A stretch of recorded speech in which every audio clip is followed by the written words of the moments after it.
ما هو الموضوع كان مستحيل يعني. هو فعلا الموضوع كان من المستحيلات بالنسبة لي.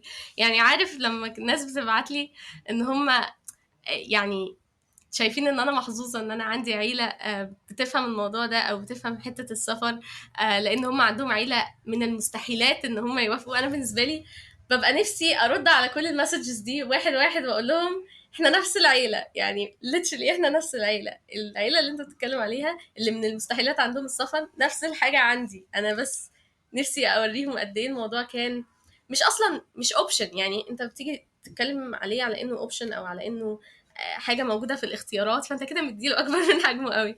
في العيله ما كانش الموضوع ده اساسا موجود يعني.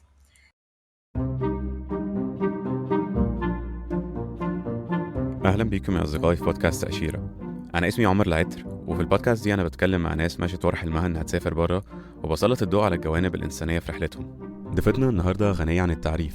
نيرة عسكر من أكتر الشخصيات الملهمة اللي قابلتها في حياتي. كتير مننا يعرفها من الفيديوهات المبهجة اللي بتعملها على اليوتيوب وإنستجرام وتيك توك عن تجربتها مع السفر والدراسة برا.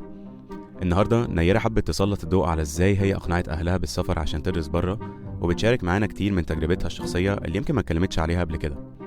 دي حلقة أنا لو منكم ما فوتهاش. تعالوا نسمع أكتر عن قصة نيرة. من اول اخر السنه اللي فاتت اللي هي شهر 4 لحد شهر 8 كنت في مصر. بعدين من 8 لآخر 8 رحت سان فرانسيسكو.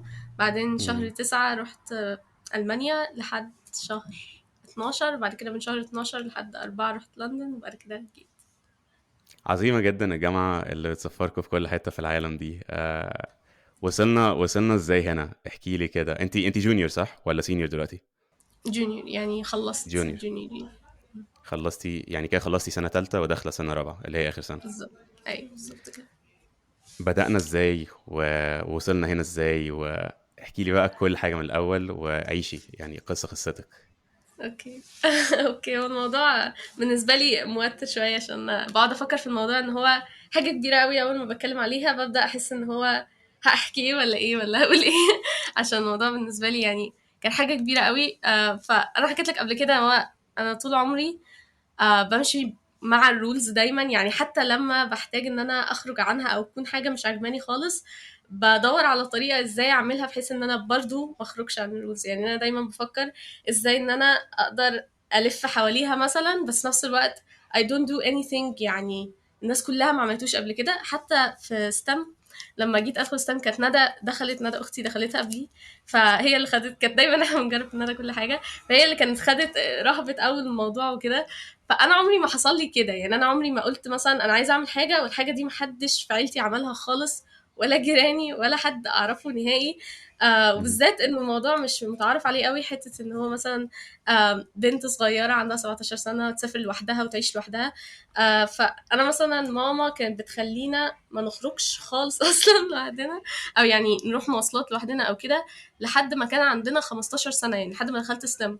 وكان مم. بالعافيه بقى ان احنا في ستام لازم كده كده هنبقى في يعني بروجكتس محتاجين نخرج لها وكده. فكان هي يعني خرجتنا كده بالعافيه. بس هي دايما كانت بتبقى خايفه علينا اللي هو ما كنتش اعرف الشارع حتى عامل ازاي او الناس بتتكلم ازاي. اول مره خرجت فيها كنت بعيط عشان الناس كانت بتزعق في الشارع، ما كنتش عارفه الناس بتزعق في الشارع وحاجات كده بقى. فيعني مم. حته ان انا اسافر لوحدي خالص دي جوه مصر اساسا كانت حاجه اللي هو في الخيال، فبره مصر كانت حاجه فوق الخيال بشويه.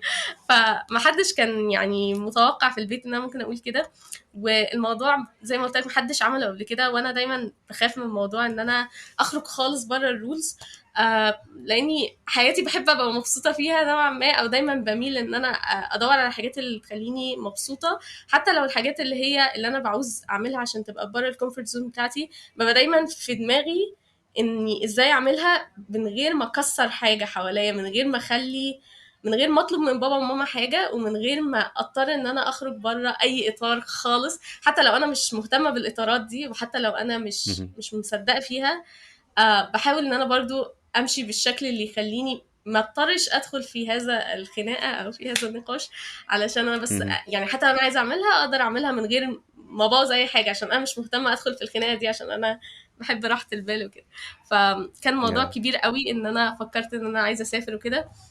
فاول حاجه بدات خالص هو ان انا بسبب هذه الشخصيه اللي حكيت لك عليها انا اصلا ما فكرتش ان انا اسافر نهائي. يعني انا ما جاش في بالي يلا نسافر او يلا يعني دي حاجه حلوه قوي يلا نتحدى العالم، مع ان ناس كتير تفتكر ان انا كده يعني. بس انا الحقيقه ما ببقاش في هذه الشخصيه ابدا غير لما في حاجه احبها قوي قوي وخلاص انا اقتنعت بيها 100%، انا دي الحاجه دي انا مش شايفه نفسي غير فيها.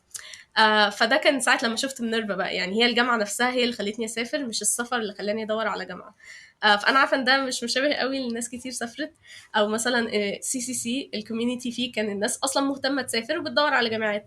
أنا كنت العكس، أنا مهم. شفت الجامعة عجبتني قوي قوي كل حاجة فيها، أنا تخيلت نفسي في كل الدول، وفي نفس الوقت ما كانش بالنسبة لي السفر هي الحاجة الوحيدة. يعني أنا كان بالنسبة لي كل طريقة الجامعة بقى اللي هو يعني الحصص بتاعت الجامعة ازاي شغالة، البروجكتس اللي بتتعمل في كل دولة، الكلاس الصغير، كل حاجة، الجلوبال كوميونيتي ده ان في ناس من دول كتير، كل حاجة انا حسيت ان هو ده مستقبلي، هو ده مكاني. يعني انا هروح هناك وخلاص انا عارفة انا همشي فين بعدها، لكن مش شايفة مستقبلي في اي حتة تانية. يعني شايفة كل حاجة بتلمت البوتنشال بتاعي ما عدا الجامعة دي. انا حاسة ان الجامعة دي هي دي اللي انا هعرف اكبر فيها بالشكل اللي انا عايزاه وبتخيله. فاول ما يعني بصيت الموضوع ده، استنى انت عندك سؤال سوري انا بحب الرياضة. لا لا خالص خالص، بالعكس، ده انا مستمتع جدا وانا بكلمك، بس وانا بسمع قصه. بس اللي انا كنت عايز اعرفه، انت بتقولي انك لقيتي مينيرفا وبعد كده حبيتي فكره التقديم على بره، او حبيتي فكره الدراسه بره، مش العكس. which definitely ده مش الطبيعي بتاع معظم الناس يعني. انت perfectly you hit the nail on its head في الحته دي. بس ازاي اساسا لقيتي مينيرفا اصلا من البدايه؟ عشان قصص الناس ان هي يعني معظم الناس اللي بكلمها عن موضوع مينيرفا ده بالذات عشان انتم من الدفعات اللي دخلت في يعني في اول مينيرفا ما بدات خالص اساسا، مش من الدفعات مم. الاوائل في مينيرفا. ف... فعايز افهم ازاي اولا عرفتيها، وثانيا بعد ما عرفتي الجامعه دي ازاي جالك القلب اساسا انك تقدمي على جامعه بقالها كام سنه فاتحه، والله اعلم معتمده ولا لا، والله اعلم مستقبلي هيبقى عامل ازاي بعد ما اتخرج. ايوه يعني ده كده انت بيست على اللي انت شرحتيه في الاول عن شخصيتك، اللي هو انت بتحبي ايه تاخدي يعني. ماشي ممكن ابقى uncomfortable بس في اطار كده ايه ضيق شويه، بس انت كده you went all out، اللي هو discomfort فوق discomfort. فازاي ازاي عملتي الموضوع ده؟ بص، هو في الاول انا عرفت الجامعه وانا كنت في ثالثه اعدادي تقريبا، او كنت لسه داخله اولى ثانوي. كانت ندى، كانت ندى في ثالثه ثانوي، انا كنت في ثالثه اعدادي. فهي كانت بتقول لي احنا بنحب المسلسلات الكوري قوي، فهي كانت بتقول لي تعرفي ان في جامعه تخليكي تسافري كوريا؟ قلت لها بتهزري بقى يعني ازاي؟ قعدت بقى تحكي لي ده هي كل ترم في دوله. فانا اول ما قالت لي كل ترم في دوله ده قعدت اقول واو اخيرا حاجه تناسب. بس انا عمري ما فكرت ساعتها، ما كنتش بفكر ان انا اقدم عليها، بس كنت بقول يعني انا حاسه اللي عمل الجامعه ده جه كلمني يسالني احلامك ايه وكتبها. او انا لو كنت هعمل جامعه كنت هعملها بالشكل ده بالظبط. حتى وهو بيحكي عن، يعني انا قعدت اقرا ارتكلز كتير قوي عن الجامعه، وقعدت اقرا حاجات كتير قوي. كل حاجه هو بيحكيها عن الجامعه تحس ان هو كانه يعني ايه، خد افكاري وحطها. كل حاجه انا بكرهها في التراديشنال سكولز خدها غيرها. ف يعني انا حسيت اللي هو لما هي حكت لي على كل الترم ده قلت يعني دي شخصيتي قوي. انا ما بحبش، انا بزهق بسرعه قوي، ما بحبش ان انا اقعد فتره طويله في مكان واحد، او ان انا افضل بعمل نفس الحاجه لمده طويله. وكنت فاكره الموضوع ده يعني مشكله، بس حسيت اللي هو اول ما قالت لي ان هو يعني كل ترم في دوله، ده حسيت اللي هو ده المكان اللي هيخليني هيرضي فضولي. يعني انا دايما عايزه اعرف حاجات كتير قوي، وعايزه مهم. اشوف حاجات جديده، وما بحبش افضل في نفس الحاجه. فاللي هو حسيت ان انا هبقى مبسوطه ان انا ما بقاش تورست على قد ما ابقى طالبه او مهم. ريزيدنت. يعني انا بعيش 4 شهور، مش بعيش مثلا اسبوعين او بروح اصيف اسبوع او كده. فحسيت ان هو انا عمري ما كان في خيالي ان انا اسافر دول كتير على اساس ان انا اتفسح يعني او كده. ما كانتش حاجه يعني ممتعه بالنسبه لي قوي، على قد ما هي كانت حاجه مثلا ايه ممكن نروح نهزر نصيف. يعني مش حاجه بالنسبه لي experience ممتعة أو إن حاجة أكتبها في الباكت ليست أو أي حاجة. بس مهم. بعد ما يعني السفر نفسه كفكرة ما كانتش حاجة متضحة قوي بالنسبة لي. بس بعد ما فكرت إن أنا هبقى قاعدة 4 شهور في نفس المكان، وبعد كده هاخد كل حياتي أحطها في شنطة وأسافر، حسيت اللي هو ده المكان اللي أنا عايزة أعيش فيه يعني. بس ساعتها أنا ما مهم. فكرتش خالص أقدم، بس أنا عرفت الجامعة ساعتها لما ندى قالت لي كده يعني. وقعدنا نفكر بقى، تخيلي تروحي تقابلي الممثل الكوري اللي انت كنت بتشوفيه في المسلسل. وكان بقى كده يعني هو ده بدأ الموضوع. فبعدين فانا عملت سيرش على الجامعه بس على خفيف كده، ولقيتها فعلا حقيقيه وما كنتش مصدقه، يعني واو في حد يعيش في ساوث كوريا. وبعد كده كنت بعمل سيرش على جامعات في كوريا، وفي نفس الوقت انا ما كنتش بفكر، يعني ما كنتش بفكر ان هو ان انا عايزه اسافر كوريا ولا اي حاجه، بس كنت بشوف الحاجات دي يعني عامله ازاي ولا الحياه فيها عامله ازاي. بعدين بدات افكر ان هو يعني لما دخلت المدرسة بدأت أفكر إن هو إيه الحاجة اللي أنا عايزة أعملها بعد ما أخلص. وأنا ما كانش عندي حاجة قوي عايزة أعملها الصراحة، يعني أنا وأنا صغيرة كنت بفكر إن أنا عايزة أطلع دكتورة أطفال عشان بحب الأطفال. فيعني كان الموضوع صعب شوية إن أنا أفكر في كارير يعني، أو حاجة أنا هحط نفسي فيها وأتعلم فيها وكده. فكان الموضوع صعب بالنسبة لي إن أنا أختار جامعة، إن أنا لازم أختار ميجر دلوقتي يلا عشان إحنا هنقرر علمي علوم ولا علمي رياضة، وهنقرر الجامعة اللي هندخلها كل ده. كان صعب قوي. بدأت واحدة واحدة أواجه نفسي، يعني إيه اللي أنا بحبه. أنا ما بحبش الطب خالص، أنا ما بحبش البيولوجي. حتى وانا كنت مقرره اني هدخل طب في سنه اولى برضو كنت بتريق على اي حد بيحب البيولوجي. فانا ما كنتش بحب خالص الموضوع ده. فبدات اواجه افكاري بقى، اللي هو انت بتعملي ده عشان ايه؟ عشان الاوبشنز اللي قدامك كانت طب وهندسه. بالنسبه لك ما تعرفيش ايه هندسه اساسا، ما تعرفيش يعني ايه غير الماث اللي اختصاصي فيه، وفاضل بس ايه الطب. هتختاري مجال في الطب، حبيتي الاطفال فاخترتي طب اطفال، فالاوبشنز اصلا كانت قد كده. فانا الاوبشنز الصغيره خالص دي انا اختار منها اوبشن واحد. فكان بالنسبه لي هو ده اللي مخليني اختار، بس في الاصل انا ما كنتش هختار ده. فبدات ابص بقى الموضوع ده. بعدين جه موضوع هتدخلي جامعه ايه. فحته السفر بره برضو ما كانتش في خيالي خالص، لحد ما مش فاكره الصراحه ايه اللي خلاني ارجع ابص على مينرفا تاني، بس يعني انا كنت عارفاها اوريدي. بس تقريبا كنت في سنه تانية، وكنت ببص على جامعات كتير عموما، وبعدين بصيت على مينرفا افتكرتها وبصيت عليها. بعد كده ده اللي خلاني يعني من اول ما بصيت عليها في الوقت ده خدتها سيريسلي، يعني بدات ان انا اشوف حاجات كتير. وعشان شخصيتي دي اللي انا لسه هحكيلك عليها، لو ما بحبش ان انا اخرج خالص عن الموضوع. مش علشان انا مؤمن بيه والله، او يعني على مش بحب اصلا القوالب اللي دايما بنبقى محتاجين نتحط فيها. بس انا عن نفسي ما بحبش الخناق، او ما بحبش ان انا عندي مشكله كده محتاجه اواجهها وكده. لا، بحاول ان انا اعمل كل حاجه انا عايزاها، بس من غير ما اخرج. لو في حاجه انا عايزاها قوي قوي قوي ومحتاجه اخرج، بخرج عادي زي ما عملت كده. بس يعني فاهمني، الموضوع في الاصل ما كانش ان انا بحب التمرد على القوانين نهائي، يعني دي مش شخصيتي نهائي.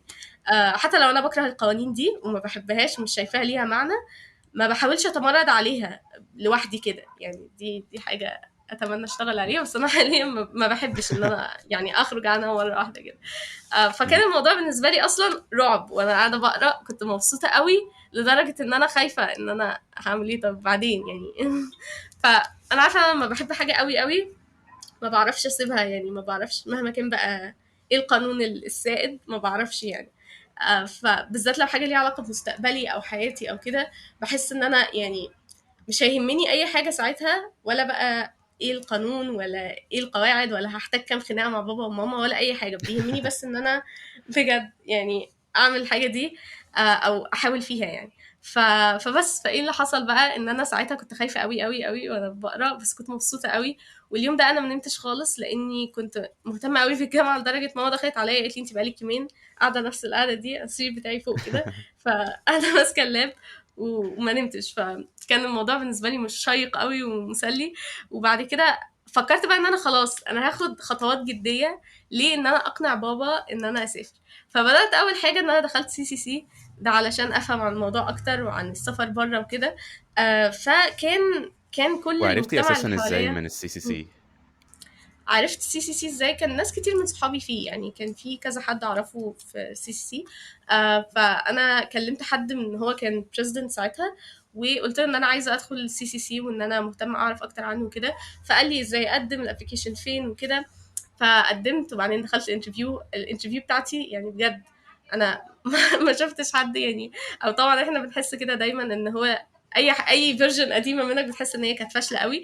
انا برضو كل ما افتكر الانترفيو احس واو ازاي اتقبلت، يعني انا كنت بحس ان هو ايه اللي انا كنت بقوله ده. بس احلى حاجه انه كان الناس اللي جوه مهتمين يساعدوك اصلا، يعني مش مهتمين ان انت تكون جاي جامد، هم مهتمين يشوفوا الشخص ده عنده potential ولا لا، وبعدين يبداوا يحسنوا معاه. فهو ده كان الحاجه اللي دخلتني، لكن في الاصل انا ما كنتش عندي خبره او معلومات كافيه تخليني افهم اكتر عن البروسيس او اي حاجه. وكمان انا كنت كبيره بالنسبه ان انا كنت داخله وانا في تانية مهم. ثانوي.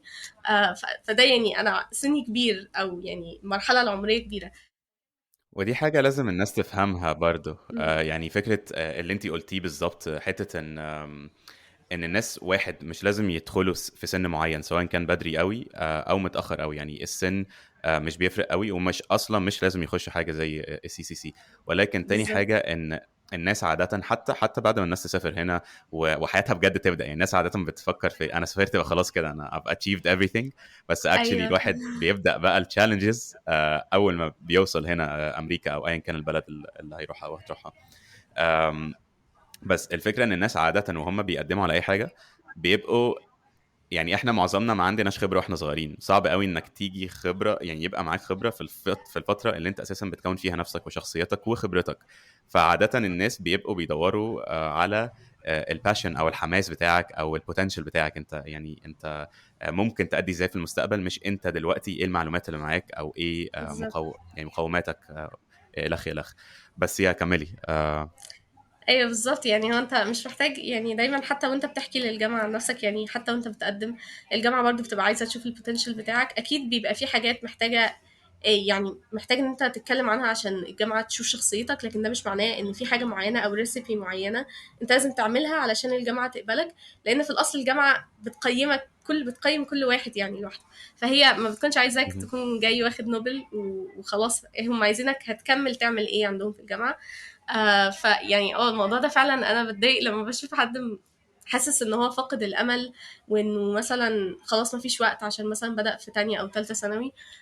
في تالتة ثانوي اولها، يعني قبل ما التقديم يجي وكل ده. حتى الناس اللي بتاخد جابير بتضايق، يعني ان انا بحس اللي هو انا نفسي احكي لهم قد ايه ازاي بدأت بسرعة قوي وخلصت بسرعة قوي، وقد ايه الموضوع ما مهم. كانش يعني وقت على قد ما هو في فترة معينة أنا محتاجة أعمل شوية مجهود، وشوية المجهود دول عملتهم دلوقتي، عملتهم بدري. الموضوع ممكن يفرق طبعا لو بدري عشان أنت بتاخد وقت أكتر تجهز فيه، ولكن مش مفيش حاجة هتمنعك، يعني مفيش حاجة هتقول خلاص أنت كده فقدنا الأمل فيك يعني. بس أنا بحس مهم. الإحساس ده منتشر يعني، فشكرا إن أنت اتكلمت عن الموضوع ده. مهم. فأيوه فعلًا هو الموضوع كان بالنسبة لي إن أنا يعني بدأت يعني دخلت الCCC. وكنت زي ما قُلت لك مش فاهمة أي حاجة خالص. فكنت داخلة معايا notebook صغيرة كده وقلم، وقاعدة بقى كل حاجة باسمعها باكتبها. أنا مشكلتي إن أنا ضيّعت الnotebook دي، بس مش مشكلة. المهم إن أنا كنت كل حاجة بتتقال، كل حرف كنت باكتبه على طول. والمجتمع اللي حواليّا كان الصراحة مختلف شوية عني، يعني شخصيات الناس اللي حواليّا، طريقة تعاملهم، طريقة كلامهم، كل حاجة كانت مختلفة شوية عني، أو مختلفة عن المجتمعات اللي أنا اتحطيت فيها قبل كده. مهم. ففكرة أنا دايما ما كانش في أي مجتمع دخلته كان متفق على حاجة. حتى في ستام ما فيش حاجة دخلتها كان الجول بتاعها واحد قوي قوي كده. بس الناس كلها كانت مركزة على إن هي تسافر، وإحنا كنا في نفس يعني المرحلة العمرية، فكلنا يعتبر مركزين على حاجة واحدة بس. الموضوع كان بالنسبة لي جديد شوية إن إحنا كلنا مركزين على نفس الحاجة أو كده. وفي نفس الوقت الحاجة دي بتخلي فيه بير بريشر سنه كده زياده، ان هو ايه، مهم. انا حاسه ان انا كان المفروض احب السفر الاول، فاهم يعني. حسيت اللي هو في ايه هو ايه ده ليه الناس كلها عايزه تسافر يعني.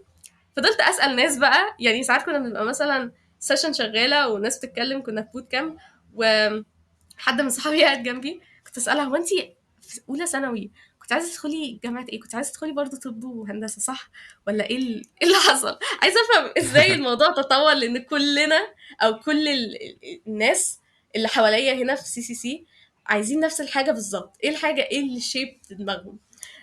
فانا ما كنتش كده الصراحه، يعني انا ما كنتش داخله. حتى ما كنتش، يعني انا سمعت ناس من صحابي بعد ما سافرت كانوا بيقولوا لي ان هم كانوا منجرفين قوي في فكره انه كل الناس عندنا معظمه فكره السفر قوي في ستم، وان انت لو انت عايز تسافر فانت كده اجمد انسان في العالم. فلما انا سمعت الحته دي فكرت ان هو اعتقد دي حاجه يعني هي كانت بالنسبه لي مختلفه شويه، او الاكسبيرينس دي ما خدتهاش، لان الناس اللي حواليا حتى لو هم كانوا معظمين فكره السفر قوي، انا ما كانش ده الدافع بتاعي ولا حتى 1%. ما كانش في دماغي خالص فكره الناس معظمه ايه حاليا.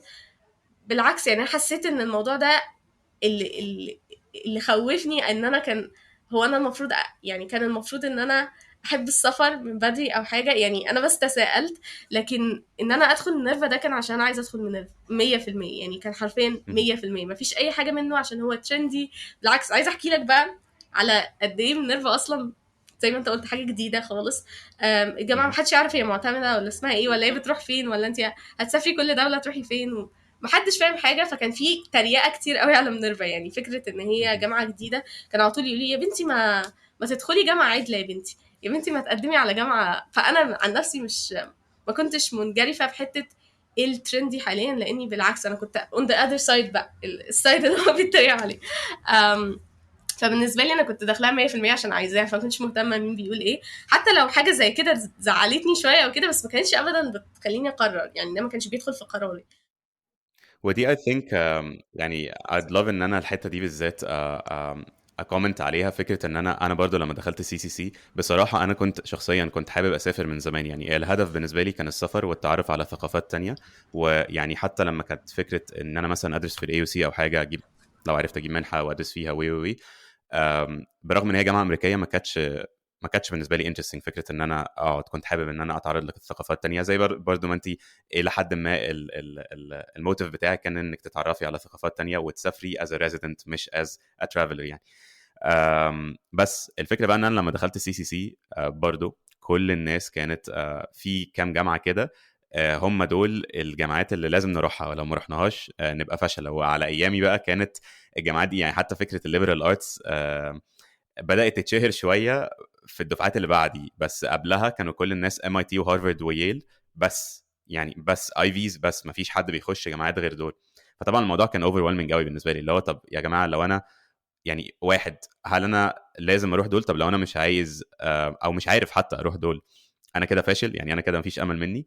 فدي كانت دايما برضو حاجه شخصيا كنت بستراجل معاها. يعني طب لو انا ما جبتش سكور هارفارد هعمل ايه انا دلوقتي؟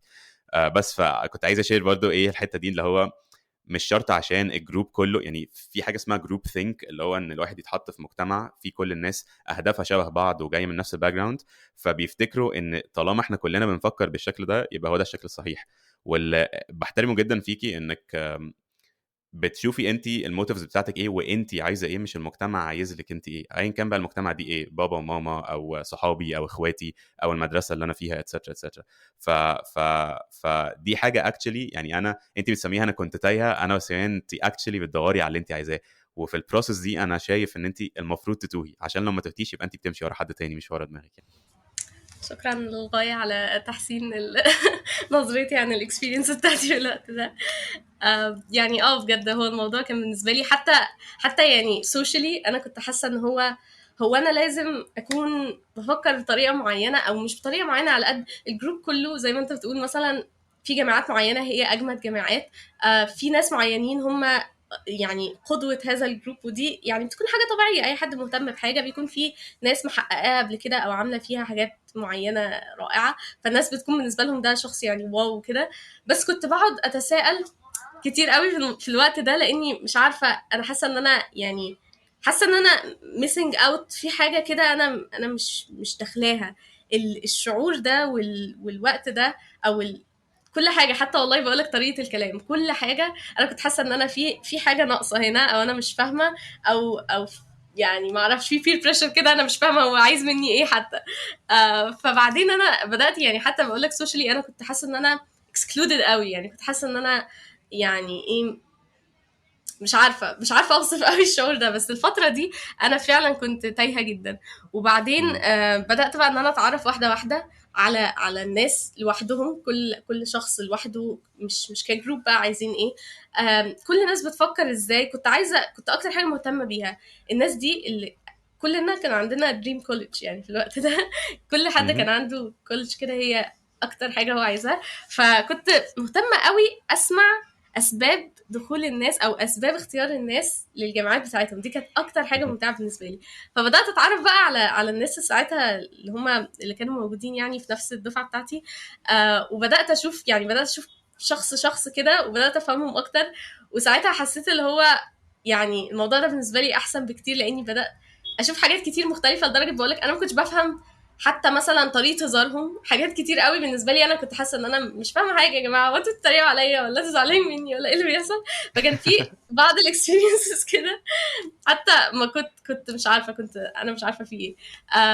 وبعدين بدات زي ما قلت لك، حسيت ان هو يعني بدات افهم الاشخاص لوحدهم، وبعدين بعد كده الناس دي بقوا صحابي. يعني خلاص انا بدات افهم ايه اللي حاصل on the group level و on the individual level، وانه احنا في الاخر كلنا تقريبا يعني شبه بعض في حاجات كتير قوي. انا بس اللي كنت داخله على الجروب ليفل على طول، وما مهم. فهمتش ما فهمش الناس وما عرفتش اتعامل معاهم في الاول، يعني زي ما بقول لك اول ما دخلت. بس بعد كده الموضوع بقى لطيف قوي، يعني ان انا حسيت ان انا اتبسطت قوي ان انا خدت التجربه دي، لاني ما تعرضتلهاش قبل كده.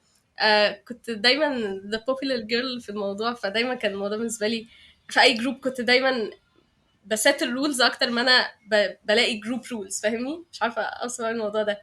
فكان الموضوع جديد قوي بالنسبه لي. انا عاجبني قوي فكره الديستنكشن اللي انت عملتيها ما بين انك تروحي على جروب جديد، او يعني على مجتمع جديد او جروب جديد او مؤسسه جديده، وتبصي للموضوع من الجروب ليفل، او ازاي تاني جروب ثينك، ازاي الناس بتفكر كجروب وازاي الناس بتفكر كانديفيدوالز.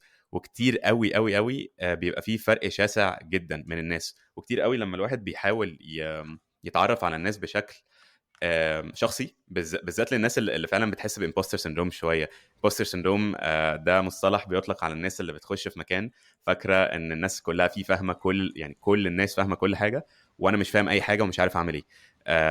برغم ان معظم الناس اللي بتبقى في الجروب برضه بتكون حاسه بالامبوستر سندروم ده، بس ايه، في ناس بتعرف تخبيه احسن من التانية يعني. انا من الناس اللي ما بعرفش خالص. ف ف وبيست برضه على الاكسبيرينس او الطريقه اللي انت شرحتي بيها الموضوع. I think that was the case. ف... فهي دي النقطه. فلما الواحد بيبتدي يتعرف على الناس بشكل شخصي بيعرف ان كلنا بني ادمين عادي، كلنا عندنا بالظبط. نفس الانسكيورتيز، او كلنا عندنا نفس المشاكل اللي بنواجهها، سواء كانت مع اهالينا، سواء كانت المشاكل الماديه اللي احنا بنواجهها، سواء كانت في الدراسه بتاعتنا مثلا. انا مش عارف اجيب سكور معين في الاس اي تي، او بستراجل في حته معينه في الماث او في الانجليش، اتسترا اتسترا. ف distinction رائع، بالظبط. وحابب الناس تفكر في الجروب ليفل versus الانديفيدوال ليفل. بس يا كملي، معلش بقطعك كتير. لا لا بالعكس، انا بحب قوي يعني الحتت اللي انت بتهايلايت يعني بتتكلم عليها. هي بالظبط ده كان السبب. يعني هو ده الحاجه اللي كانت خلتني ايه افهم بقى، يعني اخرج من البابل دي. يعني انا كنت دايما زي ما بقول لك ببدا مع الجروبس من وهم صغيرين، فدايما ما كنتش منبوذه ابدا في اي جروب، ما عدا بجد ما عدا الجروب اللي هو اللي كان جديد. يعني انا داخله جديده خالص، بس ده حصل قبل كده مره برضه. بس قصدي يعني فكره ان انا بقالي فتره انا مش فاهمه في ايه اللي بيحصل. يعني مش فاهمه هي الناس دي بيفكروا زي بعض فعلا، كل حاجه بيعملوها زي بعض، الناس دي عايزه نفس الحاجه، كل الحاجات الرائعه بالنسبه لهم هي كلها. يعني انا كنت مستغربه في حاجات كتير، وحتى يعني زي ما بقول لك كل حاجه صغيره، حتى الهزار انا كنت حاسه ان انا مش فاهماه، وحاسه ان كل الناس فاهمه كل حاجه هنا وانا مش فاهمه حاجه عن الموضوع. يعني مش بس عن السفر، حتى الانفايرمنت، الكلام، الهزار، كل ده انا مش فاهمه عنه حاجه، والناس كلها دي فاهمه كل حاجه، وهم قاعدين في الجروب بقالهم كتير وانا غبيه هنا. ف... فكان الموضوع بالنسبه لي جديد خالص الصراحه. لما بدات ان انا افهم كل شخص لوحده، او بدات اسمع قصصهم لوحدها، وبدات اقعد اكتر معاهم، اكتشفت ان انا يعني العيال دي سكر. يعني ان انا كنت في دماغي ان انا الناس دي دايما بفكر فيهم as a group، فانا كان بالنسبه لي الجروب ده I can't fit. فانا دماغي خلتني حتى ما بصش لكل شخص لوحده، فخلاني يعني مش عارفه اوصف لك قد ايه انا كنت حاسه ان انا يعني بعد ما اتعرفت عليهم قد ايه انا ضيعت وقت ان انا بصل للجروب ليفل دايما دايما دايما، وبصل كل افكاري عن الجروب ده ان انا I can't fit في الجروب ده، ومش بصه بقى للناس اللي هي جوه دي وقد ايه هم ناس يعني انا سعيده ان انا اعرفهم او كده. فاهمني؟ انا ما كنتش ببذل effort ان انا افهم الناس اللي جوه لوحدهم. كنت حاسه ان انا كاني ضيعت وقت بس قاعده بفكر في ايه الموضوع من بره. بس بعد ما دخلت CCC بقول لك كان كل الناس يعني عايزه تسافر وكده، وانا ما كنتش بفكر في حته السفر كسفر لوحده. بس الصراحه هيأني جامد لان انا ارسخ فكره ان انا مش ههرب من هذه المواجهه مع بابا وماما، مهم. ويعني هسافر، يعني هسافر خلص الموضوع. وخلاص قلت انا كده كده هحاول، يعني انا كده كده هعمل كل ما في مقدرتي. فبدأت مهم. طبعا بماما، نبدأ بالحد مم. السهل شوية. فبدأت طبعا بماما ان انا ايه امهد لها الموضوع.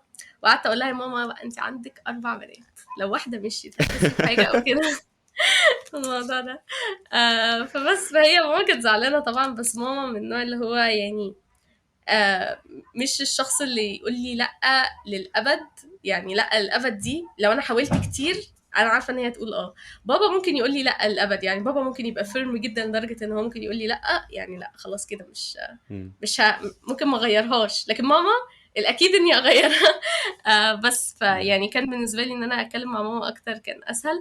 بعدين بدات بقى اتكلم مع بابا. بابا كان رافض، يعني رافض، يعني لا، يعني لا. فكان مم. هذه النوع من الديسيجنز ما بتتغيرش يعتبر، او دي رولز عندنا في البيت كده، ان نوع من الديسيجنز اللي بابا بيقول فيه مش عايز يتناقش فيه كتير. فغالبا ما مم. يبقى لو عملنا ايه مش هيقول اه بعدين. بس طبعا انا مم. كنت مصممه يعني. فبدات ان انا ايه افهم اكتر اكتر اكتر عشان اعرف اتكلم يعني. فكنت بدات الاول بان افهم ايه اسباب اللا بتاعت بابا يعني. قعدت طبعا في الوقت اللي هو فيه مثلا هادي وما وراهوش شغل وكل الحاجات، كنت بجد بنظم اجنده. يعني اليوم ده انا هكلم بابا، اليوم ده كنت راجع من الشغل بالليل، ده معناه هيكون متاخر في الشغل تعبان مش هينفع اكلمه كده. يعني كنت بظبط الموضوع امتى هكلم بابا. أم، الموضوع ده كان بجد طويل قوي، يعني خد سنه ولا حاجه، اكتر من سنه. كنت رحت بقى لحد والله حتى بعد ما اتقبلت، يعني هو كان مطول معانا. بس لما رحت كلمت يعني وكده كنت بقعد اكلمه في اللي هو ايه اسباب اللا. كان في اسباب دينيه، كان في اسباب مجتمعيه، اللي هو مثلا احنا عمرنا ما شفنا حد بيسافر او حاجات زي كده. بس بابا برضو من النوع اللي هو يعني ايه مش يعني مش بيفكر في الرولز دايما، مش بيمشي على رولز او traditions محطوطه كده بس. بس هو ما كانش شايف ليه اي سبب يخلينا نفكر في الرول دي، لانه ايه اللي يخليكي تسافري اصلا؟ يعني ايه الموضوع يعني؟ ايه مم. عايزه افهم يعني ايه اللي يخليني اضحي هذه التضحيه. فكنت بحاول بقى ايه امسك الاسباب وافصصهم كده. ماشي، هو مش عارف ليه ضحي التضحيه دي، اوكي انا عارف انا عارف نخليه ليه ضحي التضحيه. والسبب مم. التاني دينيا، انا قعدت طبعا اسال واكلم الناس واكلم ناس هو بيثق في رايهم دينيا، ويعني اعمل بحثي الخاص بدل ما الحاجه المتعارفه عليها بس كده الناس عارفاها وخلاص.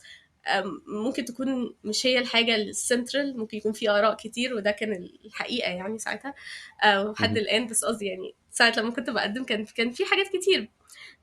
ف يعني بدأت إن أنا أعمل بقى أبحاثي. كنت بقعد أتكلم معاه بقى بالترتيب. الاول دينيا قعدت احاول اقنعه ان انا مثلا ايه رايك يا بابا سافر تركيا مثلا. يعني بعد ما خلص موضوع السفر حرام ولا مش حرام، دخلنا بقى في ايه، طب انت هتقعدي مع ناس كلهم عكس دينك، افرضي ضربوكي بالطوب، افرضي كده. فبدات مم. بقى ايه رايك يا بابا سافر تركيا واحده واحده. ايه رايك يا مم. بابا بص المجر جنب تركيا، عارف اللي هو اصلا هتعوزني هيجرالي حاجه هتلاقيني جيت جري. انت مثلا يعني عايز تشوفني وحشتك تعالى بسرعه جدا. ليه؟ لان المجر جنبها جدا. وواحده واحده بقى بابا كان ايه بيقول اوكي قدمي على حاجات اللي هي جنبنا، والحاجات اللي هي الاول تركيا وجنبنا وبعد كده جنبنا بس. فايه كنا بناخد واحده واحده. بعدين موضوع امريكا ده انا عارفه ان انا كنت هقول لبابا من هنا كان هيقول لا 100%. فبدات امهد مم. اكتر بقى. ايه رايك في الجامعات دي يا بابا؟ بعدين قعدت احكي على كل جامعه ايه اللي انا شايفاه في الجامعه دي. بعدين قعدت افهمه بقى، يعني كنت ساعات اللي هو بالهدوء بقى والحب يا بابا بجد انا عايزه اقدم علشان دي حاجه حلوه قوي او كده. بعدين بدات بقى اللي هو ايه انا عايزه اقدم علشان ما فيش اي حاجه تانية، اي اوبشن تاني هيرضيني او هيرضي البوتنشال بتاعي او هيرضي الافكار او البلانز اللي في دماغي. فبدات بقى اقول له كده، يعني اللي هو بابا انا ماليش مكان هنا. فبابا كان بيقعد بقى يتكلم معايا اللي هو ايه رايك مثلا في الجي سي، ايه رايك في الاي سي مم. كده. كان بيقعد يتكلم يقول لي مالهم ايه المشكله فيهم. فانا بدات احاول اكلمه من ناحيه من وجهه نظر اللي انا في دماغي، اللي هي ان انا شايفه كل الجامعات دي ما فيهمش اي مشكله. انا كل المشكله الفت. يعني انا بالنسبه لي زي كده رفضي لفكره هارفارد احسن جامعه في العالم، ام اي تي احسن جامعه في العالم. رفضي للفكره دي هو ان الاشخاص مختلفه والجامعات مم. مختلفه. كل شخص لما بيلاقي في جامعه بيفيد فيها قوي، الجامعه كمان بتحس نفس الاحساس، يعني دي الثيوري بتاعتي. مم. وده اللي ده بيبقى اكبر عامل يخلي الشخص يتقبل. ده طبعا حاجه ثيوري انتستبل غير على نفسي، سامبل سايز 1. بس يعني دي حاجه اللي كانت في دماغي دايما، ان انا طالما انا حاسه الكونكشن ده بيني وبين الجامعه، الحاجه الطريق اللي انا ماشيه فيه، الوسيله بتاعته الجامعه دي اكتر حاجه من بقيه الوسائل. فهي برضو حاسه نفس الحاجه او شايفه نفس الحاجه، شايفه طريقي وتقدر تشوف ان هي هتكونتريبيوت لي جامد. فانا كنت بحاول اوضح له ده، انا مش شايفه الاي سي فيها اي مشكله، مش شايفه الجي سي فيها اي مشكله، مش شايفه الجامعات وحشه، على قد ما انا شايفه في جامعه منهم هي اكتر حاجه هتديني اللي انا عايزاه، واكتر حاجه هتوصلني للاكسبيرينسز اللي انا عايزه اعيشها في الوقت ده. انا عجبني قوي قوي قوي انك فكرتي على عكس تقريبا معظم الناس اللي برضو يعني بتفكر في موضوع الدراسه بره، انك بصيتي على الجامعه مش كغايه، يعني الجامعه مش الديستنيشن بتاعتك، تمام؟ انت بصيتي عليها كوسيله اللي هتخليني سعيده في الخطه اللي انا حطاها لنفسي في حياتي. والخطه دي بالظبط. مش بتنتهي عند الجامعه، بالعكس ده الجامعه جزء بسيط قوي قوي من القصه دي، تمام؟ وده ده اللي هينمي الشخص اللي انا عايزه ابقاه throughout بقى مسيرتي كلها في حياتي كلها، تمام؟ مش النهايه. عشان عاده تاني الكونسبت بتاعت الناس انا هموت واروح حرب، يعني عاده اما بكلم الناس اللي هي بتبقى صح. هموت واروح جامعه كبيره قوي في العالم، ايا كانت الجامعه دي فين، بيحسوا باكزيستنشال كرايسيس اول ما يوصلوا للجامعه. عشان بعدها طب خلاص انا مين دلوقتي؟ انا عايز ايه؟ عشان مش بيكونوا قعدوا 100% يفكروا بجد. فانا عايز ابقى ايه، وعايز يعني ايه مسيرتي والكلام ده كله. هم بس بيفكروا خلاص الديستنيشن يعني الجامعه بالظبط. وسيله، غايه مش وسيله. فبجد يعني I wanted to highlight الموضوع ده عشان عايز الناس تفكر في الحته دي قوي، و I think ان دي الطريقه الصح للتفكير في الموضوع، مش ان انا اسافر وخلاص لغرض السفر. ف بالظبط. يعني شابوه بجد يعني. لا هو بجد الموضوع كان فعلا يعني انا فكرت ان هو كان اكتر حاجة خلتني لما دخلت الجامعة او لما اتقبلت ما حصليش يعني mental breakdown. يعني دي اعتقد دي كانت اكتر حاجة، ان انا كنت دايما بفكر ليه انا عايزة الجامعة دي. مش عارفة احكي قوي عن الموضوع، بس اللي هو في كده غمامة على ستم ان هو الشخص اللي بيسافر ده اجمد شخص في الوجود. الفكرة لوحدها تخليك عايز تسافر. يعني اي امم. شخص بيطمح لان هو يبقى عنده هذه الكاريزما او السوشيال ستيتس دي. فحتى والله من غير ما نقصد، يعني مش بقول ان احنا يعني ده في الباك اند كده في دماغنا بتبقى موتيف كبير قوي وفي حاجات كتير، وكلنا يعني مش حد ده كلنا. بس فكرة ان انا لما كنت بلاقي الموتيف ده، انا معرفش يعني في الحته دي اعتقد من الحاجات اللي انا بحبها في نفسي، يعني ان هو في حته سيلف اويرنس كده، معرفش بقفش الشعور ده لما بيجي على طول. يعني حته بتاعت بجد الشعور ان انا حاسه ان انا عايزه قبول الناس اكتر، او مش قبول الناس والله، بس هي حاجه يعني حاجه احنا تقريبا بنتعرض لها يوميا، قبول الناس وكمان قبول نفسك. فكرة ان انت وصلت لحاجة كبيرة دي حاجة حلوة قوي، وكلنا نفسنا في الشعور ده. بس انا اول ما بيكون الشعور ده خاوي، يعني مفيش غيره، مفيش غير الشعور ده، بقفش الموضوع على طول. يعني اول ما اكون عايزة اعمل حاجة قوي واكون عارفة ان انا بعملها مخصوص علشان انا حاسة ان هي هتخليني جامدة، بعرف يعني انا الوقت ده بعرف فيه. بس اعتقد دي الحاجة اللي كانت بتخليني دايما يا اما بدور على سبب، وطبعا ببقى لسه ليه بدور على سبب، عشان نفس الموتيف ان انا يعني حاسه ان انا عايزه ابقى جامده وعايزه ابقى الشخص اللي هو الرائع ده. بس بدور على اسباب، ما لقيتش اسباب ما بعرفش اكمل. يعني انا اصلا شخصيه كسوله، فما بعرفش اكمل واتعب قوي في حاجه وانا كل اللي هاممني فيها حاجه واحده، او الناس هتقول ايه او كده. يعني دي حاجه مش بتشجعني قوي، بيكونش موتيفيشن كفايه ان انا اكمل حاجه. ففعلا هي الحاجه اللي انا خليت يعني ان انا فكرت قوي ايه اللي انا عايزه اعمله او ليه الجامعه دي بالذات. ده اللي خلى الموضوع بعد ما دخلت مختلف او خلاه احسن بالنسبه لي. طبعا كان في حاجات كتير قوي، كان في برضه ايدنتيتي كرايسيس، كان في حاجات كتير قوي بعد ما سافرت. بس فكره ان انا كنت حاسه ان انا خلاص ماذا بعد، ما حصلتش غير متاخر خالص، اللي هو دلوقتي وانا بفكر طب لما اتخرج من الجامعه هعمل ايه. بس يعني فكره ماذا بعد دي ما جاتليش اول ما دخلت الجامعه الصراحه، او بعد ما اتقبلت على طول. بالعكس كنت حاسه ان انا بدات بقى يلا بينا بقى، يلا الحاجات اللي احنا بنفكر فيها. فبس يعني فعلا دي حاجة أنا كنت مبسوطة بيها يعني. يا فانت يعني وقفنا في حته ان انت بتشوفي لوجيكلي ازاي اقنع بابا، يعني دلوقتي انا محتاج اسافر بالظبط. فلوجيكلي طيب ففكرنا في تركيا عشان بلد مسلمه الخ الخ الخ. بعد ايوه. موضوع تركيا ازاي البروسيس مشيت بعدها؟ عشان اتس فاسينيتنج بصراحه الطريقه اللي انت يعني فكرت فيها الموضوع بشكل منطقي جدا وبشكل ممنهج جدا، يعني اللي هو مش اللي هو بحاول اقنع بابا كل يوم بنفس الاسلوب وخلاص، لا انت فكرتي في اسلوب ومنهج ويعني، فحابب اسمع اكتر عن الموضوع. ما هو الموضوع كان مستحيل يعني هو فعلا الموضوع كان من المستحيلات بالنسبة لي. يعني عارف لما الناس بتبعت لي ان هم يعني شايفين ان انا محظوظة ان انا عندي عيلة بتفهم الموضوع ده او بتفهم حتة السفر، لان هم عندهم عيلة من المستحيلات ان هم يوافقوا. انا بالنسبة لي ببقى نفسي ارد على كل المسجز دي واحد واحد واقول لهم احنا نفس العيلة، يعني literally احنا نفس العيلة اللي انت بتتكلم عليها اللي من المستحيلات عندهم السفر نفس الحاجة عندي انا. بس نفسي اوريهم قد ايه الموضوع كان مش اصلا مش اوبشن. يعني انت بتيجي تتكلم عليه على انه اوبشن او على انه حاجه موجوده في الاختيارات، فانت كده مديله اكبر من حجمه قوي. في العيله ما كانش الموضوع ده اساسا موجود يعني. فبس ايه اللي حصل بقى ان انا ساعتها كنت زي ما بقول لك بخطط خطط قويه جدا عشان اقنع بابا.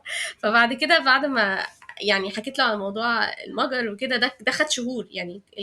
من تركيا للمجر ده خد شهور علشان نبدا نفتح المواضيع دي. بس فهو ساعتها انا كنت يعني بفكر ان انا يعني هكلم بابا بقى من ناحية ان الحاجة دي مستحيلة، فما كانش بالنسبة لي affordable ان انا اتكلم بنفس الطريقة كل يوم او بنفس، يعني ده مش حاجة اصلا يعني اقدر استخدمها. هي كده كده هتبقى لا، يعني دي حاجة انا متأكدة. فانا كنت محتاجة حاجة اقوى بكتير. فبدأت استخدمت كل الاساليب اللي ممكن تفكر فيها، حتى المظاهرات في البيت عندنا. كنا نكتب لوحات نقف في نص البيت علشان نطالب يعني بحقوق السفر. فالمهم كان الموضوع كبير، كان الموضوع واسع قوي. فعشان ننقل من تركيا للمجر خد شهور. فعشان ننقل من المجر طبعا عشان ثواني قبل ما ننقل للمجر، ازاي نقلنا المجر اصلا ازاي؟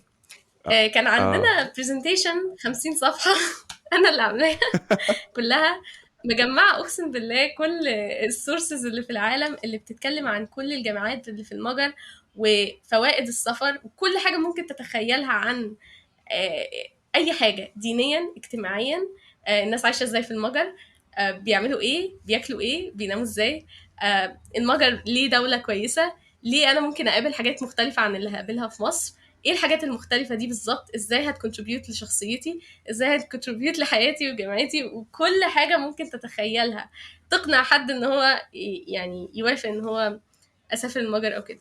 وكان سورسز بقى يعني تدخل في الريسورسز في الاخر عشان لو بابا شاكك اني بالف او حاجه، بعتله البرزنتيشن دي ساعتها اللي بدأنا بقى بابا يبص على الموضوع كاوبشن يعني فطبعا كل ده كان موضوع مرهق بالنسبه لي. بعد الشهور والبرزنتيشنز والمظاهرات نقلنا المجر الحمد لله. عايزين بقى ناخد الخطوه ونكلمه على مينيرفا، طبعا دي انا خافياها محدش يعرف عنها غير ماما. فطبعا انا خافيه من مينيرفا كل ده. وبعدين بدات بقى اتكلم على مينيرفا من ناحيه ان هي ايه الجامعه دي ولا هي فين ولا اي حاجه. تعرف يا بابا في جامعه تستخدم الاكتيف ليرنينج. تعرف ايه الاكتيف ليرنينج ده؟ واحكي بقى وعارف يا بابا بجد دي جامعه شكلها حلو قوي. انا بشوف يعني انا بتعرف على جامعات لكن عن نفسي انا فكرتش فيها طبعا. بس بحكي لك يعني عن في جامعات جميله جدا في العالم. واو بجد يعني اللي اخترعها ده اكيد دماغه تحفه.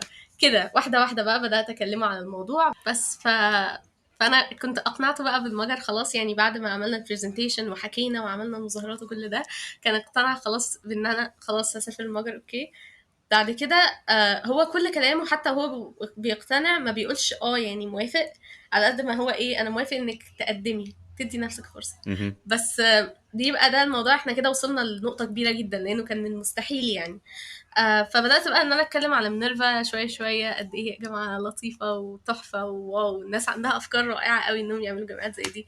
بعدين بدأت اتكلم عن CCC شوية وما كانش يعرف عنه كتير. بدأت اتكلم عنه واوريه يعني مجتمع اخر مختلف خالص عن المجتمع اللي هو فيه، اللي هو يعني مجتمعين متضادين، حد فيهم مش قابل السفر نهائي، حد فيهم هدفه الوحيد السفر. بس طبعا مش قصدي ان الاشخاص كاشخاص هدفهم الوحيد السفر، انا قصدي المجتمع كجروب. يعني هي دي نفس فكرة ان انا كنت داخلة على الجروب، هو ده كانت الفكرة الاساسية. مهم. وهي بالظبط اللي خلتني يعني في الاختيار ده، ان انا مش عارفة اصادق الناس حتى، لاني كل تفكيري ان انا يا اما لازم اكون شبه الجروب بالظبط في كل حاجة الجروب عايزة مش الاشخاص، يا اما مهم. انا خلاص يعني مش هينفع ابقى صاحبة الناس دي ولا هعرف اتكلم معاهم. وبس يعني الموضوع كان طويل هنا.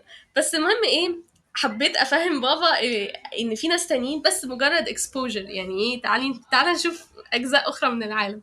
فقعدت اوريه بقى اللي هو، تعرف يا بابا احنا عندنا مثلا بنتين صحابي، يعني دايما احكي له على بنتين 3 بنات كده يعني ده اهم مهم. حاجه. مهم. بنتين صحابي كانوا عايزين يسافروا، واحده فيهم كانت عايزه تسافر جامعه مش عارفه في امريكا، والتانية كانت عايزه تسافر جامعه في لندن. واحكي له بقى، بصي بابا والله هم يعني مجتهدين قوي. بعدين بابا طبعا بابا دايما ما بيتكلمش طول ما الحاجه مش هي مش بنحكي فيها عايزين permission في اي حاجه. هو open minded جدا، يعني طول ما الحاجه ما دلوقتي مش بنحكي علينا او على permission، الافكار الحلوه بيقول عليها حلوه عادي خالص، مش معنى كده ان هو يوافق عليها، بس هو بيقول عليها حلوه عادي. ف... فقعد مم. يقول لي اه والله يعني هو الموضوع فعلا. قعدت اقول له بقى اسبابهم، وده في حد لقى ان الجامعه دي مثلا من احسن الجامعات في البيولوجي، وهو نفسه ان هو يدرس بيولوجي من هو صغير. فيقول لي فعلا والله حاجه كويسه ان حد يعني يقعد يدور على ايه احسن سورس ياخده منه ويجتهد عشان يدخل فيه. اقول له اه والله بابا يعني حاجه بصراحه تحفه. انا الصراحه انا لو منك خلي بناتي يروحوا. ف... فبس فكنا ساعات بقى بنقعد نتكلم في الموضوع كده اللي هو من بعيد. بدات اتكلم عن الموضوع من قريب بقى، بعد يعني ايه ما كنت خلاص بقدم بقى، يعني انا دلوقتي قاعده بقدم. طبعا انا كنت اوريدي بقدم، وفي الباك جراوند بقول لبابا يا بابا بس اديني فرصه اقدم، انا اصلا بقدم. مم. فطبعا كان يعني كل المحاولات ماشيه مع بعض، ما كانش عندي وقت زي ما قلت لك. انا بدات يعني نوعا ما بعد ما الناس بتبدا في العادي عندنا في المدرسه مثلا، بدات افكر متاخر، وكل ده كان متاخر بالنسبه للناس اللي حواليا. بس ده ما كانش حاجه يعني موتتني، يعني هي كان الموضوع بس ان انا محتاجه اخد بعض الخطوات بارلل في نفس الوقت. فكان اقناع مهم. بابا مع التقديم، انا اوريدي بقدم يعني قال اه لا انا بقدم بالفعل. ما كانش مهم. عندي اوبشن تاني الصراحه، مع اني زي ما قلت لك ما بحبش اعمل كده، لاني ما بحبش يتكسر قلبي بعد ما بعمل كل حاجه وبابا يقول لا في الاخر مثلا. بس كان لازم، مم. كان في حاجات كده لازم اعملها. فبدات بقى اخد هذه المعارك، اللي هو كل يوم انا في دماغي حاجه واحده بس، ازاي اقنع بابا. وبدات ان انا احكي له على الجامعه واحده واحده، بس من غير ما اقنعه بالجامعه نفسها، على قد ما انا بوريه قد ايه هي فكرتها رائعه، واعرفه عني شويه وعن يعني بابا وماما دايما شايفيننا نفس الاطفال البيبيز اللي هم لسه صغيرين، دايما شايفيننا صغيرين لحد ما بيتصدموا بينا بقى. يعني بابا مثلا اول ما فتحت اليوتيوب شانل، بابا كان هو واو ايه ده، اللي هو البيبي مم. الصغيره دي اللي بتتكلم كده.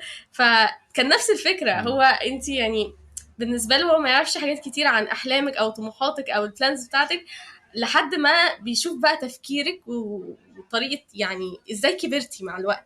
هو في حاجات كتير هو لسه مش مقتنع بيها انك كبرتي فيها، فمنها طريقه تفكيرك ليه انت عايزه حاجه مستقله كده قوي، او حاجه يعني فكره مستقله عن الحاجات اللي حواليكي او اللي بتشوفيها. فبدات بقى اشرح له الموضوع ده، اشرح له دماغي عامله ازاي، ايه اللي انا بطمح اليه في الحياه. بدات بقى اتصاحب على بابا اكتر، احكي له عن حياتي، احكي له عن الحاجات اللي انا بعملها في ستم، ليه انا كنتش بحب ان انا ابقى في ستم او في اي مدرسه، ليه ما كنتش بحب اركز على الاكاديميكس بس، ايه النواحي اللي في شخصيتي اللي بتخليني او بتدفعني ان انا اعمل حاجات تانية، وايه هي يعني الحاجات اللي ممكن ترضي هذه النواحي في المستقبل، وايه احسن حاجه ممكن افكر فيها من ناحيه التجربه الجامعيه بتاعتي. يعني قعدت اشرح له عن احلامي ناحيه التجربه الجامعيه دي كتير قوي. قعدت اوري له ان انا ما كنتش مهتمه اني ادخل جامعه علشان اخلص الجامعه واشتغل، على قد ما انا مهتمه بالتجربه الجامعيه دي كلها. يعني ماما بالنسبه لها الموضوع ده كان صعب جدا للتقبل، لان هي كانت بتقعد تقول لي مثلا، لو انا كنت قلت لها مثلا انت عارفه يا ماما انا مش عايزه اشتغل بعد التخرج، كانت تقول لي يعني امال داخله جامعه ليه. هي بالنسبه لها الجامعه مم. وبرده الثانوي كل حاجه هي حاجه بتموف مي فورورد، لان انا ادخل يعني ثانوي علشان الجامعه، جامعه عشان اشتغل. فدايما حاجه دي علشان حاجه، بس ال3 سنين بتوع ثانوي، ال4 سنين بتوع جامعه مش فارق معاها قوي. طب ما هي جامعه زي اي جامعه، طب ما تقعدي هنا، ايه المشكله يعني، انت لازم تتغربي هتفرق ايه، وانت يعني مم. هتتخرجي 4 سنين هنا هتتخرجي 6، فيها ايه يعني كده اللي هو ايه مشكلتك، ايه الاربع سنين دول هيعملوا ايه. فكان لازم اوريهم امم. قد ايه الاربع سنين، او قد ايه انا كشخص مهتم بالاربع سنين دول. لا، التجربه الجامعيه دي حاجه انا اهتم بيها قوي، اهتم هتعمل في حياتي ايه او في شخصيتي ايه، واهتم برضه اعيش فيها ازاي او هعمل ايه. فكانت حاجه طبعا متعبه جدا. جينا بقى الموضوع ان انا يعني طب هتعيشي لوحدك ازاي، هتصرفي على نفسك ازاي، الحاجات دي كلها طبعا، لاني انا كان في دماغي انا هسافر، فاولا هنغير العمله تماما، هنتعامل بالدولار، كل حاجه امم. كانت هتبقى متغيره بالنسبه لي. حتى ازاي ان انا عمري ما في حياتي شلت مسؤوليه فلوس او حاجات زي كده. وزي امم. ما حكيت لك الموضوع ده كان يعني مده حاجه طويله. بس اللي خلاني يعني افكر فيه هو كان برضو من جزء من اقناع بابا، ان انا كان لازم اوريله ان انا قادره ابقى شايله نفسي في حاجات كتير. فهو كان خايف دايما دايما، يعني حتى لو هو كان مثلا، لو احنا كنا اغنياء جدا وهو بالفعل سبورتد كل رحلتي ماديا، برضو كان هيبقى دايما خايف لو انا مش بعرف اعمل الفلوس دي بنفسي، او ما فيش سورس ان انا اعمل ده بنفسي. فكنت دايما مهتمه جدا ان انا اوريه ان انا لا، ما هعرف اتصرف. فهو انا كان طالع عليا سمعه كده في البيت ان انا ما بعرفش اتصرف، بنسى حاجتي على طول. سمعه طبعا حقيقيه، ولكن هما ما يعرفوش حاجه واحده، ان انا لما بيحصل حاجه لا بعرف اتصرف، بس انا اللي عامله هبله طول الوقت وايه ومكسله. يا جماعه انا بجد كسوله جدا، كسوله جدا بجد، ما بعملش حاجه يعني مني لله كده، لا. ف... فدايما محسساهم يا بابا الشنطه تقيله عليا وكده، بنسى شنطتي في البيت، بنسى كل حاجه ماشيه. انا مثلا بنروح مثلا عند تيتا، ماشي، هي البيت بتاعها مثلا 10 دقايق من البيت، بنروح عند تيتا ماشي مثلا يوم يوم، لا بقالنا 10 سنين انا ما اعرفش الطريق لحد دلوقتي. انا بمشي مع حد بديله برمي حمولي عليه كل حاجه بقى في حياتي. فبابا كان فاكر ان ده بسبب عدم قدرتي على شيل الحمول، ولكن لا يا بابا، انا عايزه اوريه ان انا كنت بس ايه، بسيف طاقتي علشان استخدمها في الاماكن اللي انا عايزاها. فكنت عايزه بقى اوريه الحته دي، طبعا حته صعبه جدا ان انا اوريها له طول حياته. طبعا الايفيدنس عنده قد كده وانا عندي صفر، يعني هو عشان يشرح لي يا بنتي ده انت عمرك ما افتكرتي لوحدك، ده انت عمرك ما سبتي موبايلك في حته، احنا دايما بنجيبهولك، كل الحاجات دي. كان لازم بقى اخرج عن الموضوع تماما، اوري لهم بقى واحده تانية. فكنت بحاول بقى اغير في شخصيتي قدامه، او يعني اوريهم ازاي لو انا اتحطيت في حاجه هعرف اعملها لوحدي. وكنت احكي لهم على حاجات، في حاجات كتير كنت بعملها لوحدي وكنت بحكي لهم عليها، بدات احكي لهم عليها كلها. فبس يعني هو كنت عايزه اوضح لهم يعني ان انا اعرف اعمل حاجات من غيرهم عادي.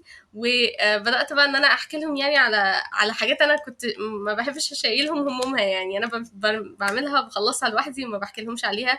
وبصراحه فعلا في حاجات كتير بس ما بيبانش عليا، بس في حاجات كتير قوي في ستام كانت تجارب اول مره اول مره اول مره، ومحدش فيها ساعدني لاني انا ما كنتش بطلب مساعده بابا وماما في حاجات. يعني كان في حاجات كتير انا اللي بعملها لوحدي، وفي حاجات كتير انا اللي بواجهها لوحدي وهم ما كانوش يعرفوها نهائي. فبدات اوريهم بقى انا الحقيقيه، اوريهم شخصيتي الحقيقيه. ورغم ان مش من شخصيتي ان انا ابين الموضوع ده زي ما حكيت لك، الا ان انا كان لازم اغير الحته دي حالا واوريهم بقى اللي انا بعرف اعمله والحاجات اللي انا خلصتها لوحدي.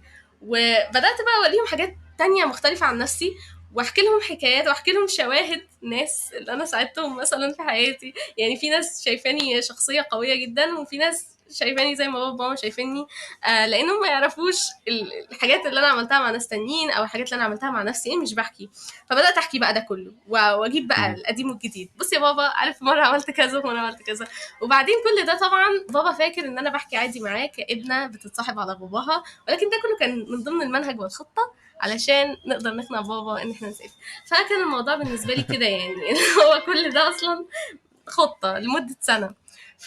فبعدين قعدت احكي له بقى عن الجامعات اللي هي الامريكيه بالذات. فطبعا بابا كان بيسمع عن الجامعات الامريكيه يعني بكل تفتح، لاني ما بقولوش عايزه اسافر، انا بس بحكي له عليها. فكان بيسمع بكل تفتح عادي خالص. ما كنتش بقول له يا بابا انا عايزه اسافر امريكا، كنت بقول له بص يا بابا الجامعات دي من احسن جامعات في كذا كذا، مثلا الريسيرش هنا رائع، الناس هنا حلوه، عندهم هنا الاكتيفيتيز تحفه. كنت بقعد اشرح له على الجامعات اللي في امريكا، بوري له يعني اي حاجه بتعلمها من CCC وبكتبها في النوتة، كنت براجعها قبل ما ادخل احكي لبابا. يعني قبل الغدا كنت بفتح النوت اراجع ايه اللي هاخده علشان احكي لبابا في الغدا. كانه حكي عادي، قاعدين بناكل عادي. تعرف يا بابا، والله بيقولوا ان في نسبة امان اكتر بكتير في الجامعات الامريكيه. اه، لان الموضوع اختلف خالص. انت طبعا فاكر ان لسه في عنصريه والحاجات دي. لا لا لا، اختلف. ده خلاص بقى الموضوع ده قليل جدا، نسبه قليله جدا. انا بس بقول لك يعني معلوماتك. بس مم. نحكي عادي كده في اي حاجه، وبعدين اروح مدخله له موضوع عن الجامعه كده. فبعدين قعدت احكي له عن الامان، لانه كانت حاجه برضو مهمه قوي بالنسبه له. وبعدين كان أكيد. هو بيقول لي بجد يا بنتي، لا ده الناس كانت يعني ناس تتكلم على العنصريه كتير قوي في امريكا. اقول له ده قصدهم بقى الامريكا اللي هي الدول قصدي الستيتس اللي فيها بقى ناس كتير قوي قوي قوي، مش انترناشونال. لا لا لا لا، ده في ستيتس تانية تحفه. عارف يا بابا، انا لو يعني فكرت ان انا اسافر امريكا اتعلم، اكيد هختار الستيتس دي زي كاليفورنيا مثلا، سان فرانسيسكو. اهي الدول دي بقى، الاماكن دي ما فيهاش. بص اصلا الناس كلها انترناشونال. وبعدين بستخدم سلاح مين؟ اختي الكبيره بتقنع بابا احسن، بابا بيصدقها اكتر، يعني هو بيثق في مم. رايها. فكنت بستخدم السلاح ده اراجع معاها قبل ما تدخل الاكل، وهي تقعد بقى توافق على اللي بقوله. تعرف يا بابا، سان فرانسيسكو تقول له لا، سان فرانسيسكو دي ما تحكيش، هو اصلا فيها امريكيين يا بنتي، ده كلهم انترناشونال، الناس كلها انترناشونال هناك. بس فكنا دايما يعني بنحاول ان احنا نوصل لبابا فكره الجامعه بطريقه الناحيه ناحيه كده دينيا وكده. لدرجه دينيا بقى كان في شيوخ بابا بيثق في رايهم يعني، كلمناهم يكلموا بابا. مم.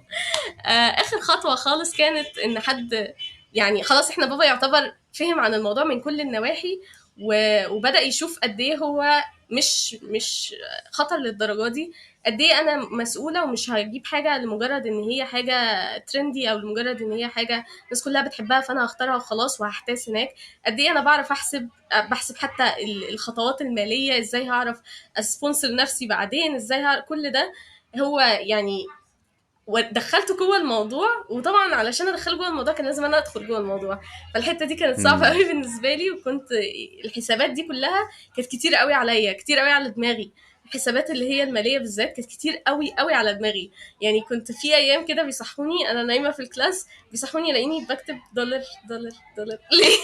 عشان مم. كل احلامي وتفكيري كان على انا ازاي هفهم، ازاي وكونفرت بقى وقاعده ما كنتش مركزه خالص ثالثه ثانوي دي كلها، اني قاعده بفكر وبحسب وبكتب وعايزه اوري بابا ان انا فاهمه الموضوع، فكان لازم افهمه. فكان الموضوع صعب شويه الصراحه، بس يعني ما علينا. الموضوع ده كان يعني كل ناحيه فيه كانت اكبر من اللي قبلها. وكنت محتاجه طبعا مساعدات خارجيه كتير، يعني الشيوخ دول ندى كده، ناس كتير، عمته، كل الناس اللي ممكن بابا يثق في رايهم. بعدين اخر حاجه خالص هو ان هو خلاص كان فاهم الموضوع من كل النواحي، وبدات انا بقى اتكلم شخصيا: يا بابا انا عايزه اسافر بكل وضوح وحده. فبدات بقى احكي له: يا بابا يعني انت عارف لما تدي بنتك فرصه اكيد طبعا هتقلق، انا مش هقول لك مش هتقلق، وافهمه ان انا فاهمه وجهه نظره بقى، فاهم اللي هو تدخل مم. بقى من وجهه نظره.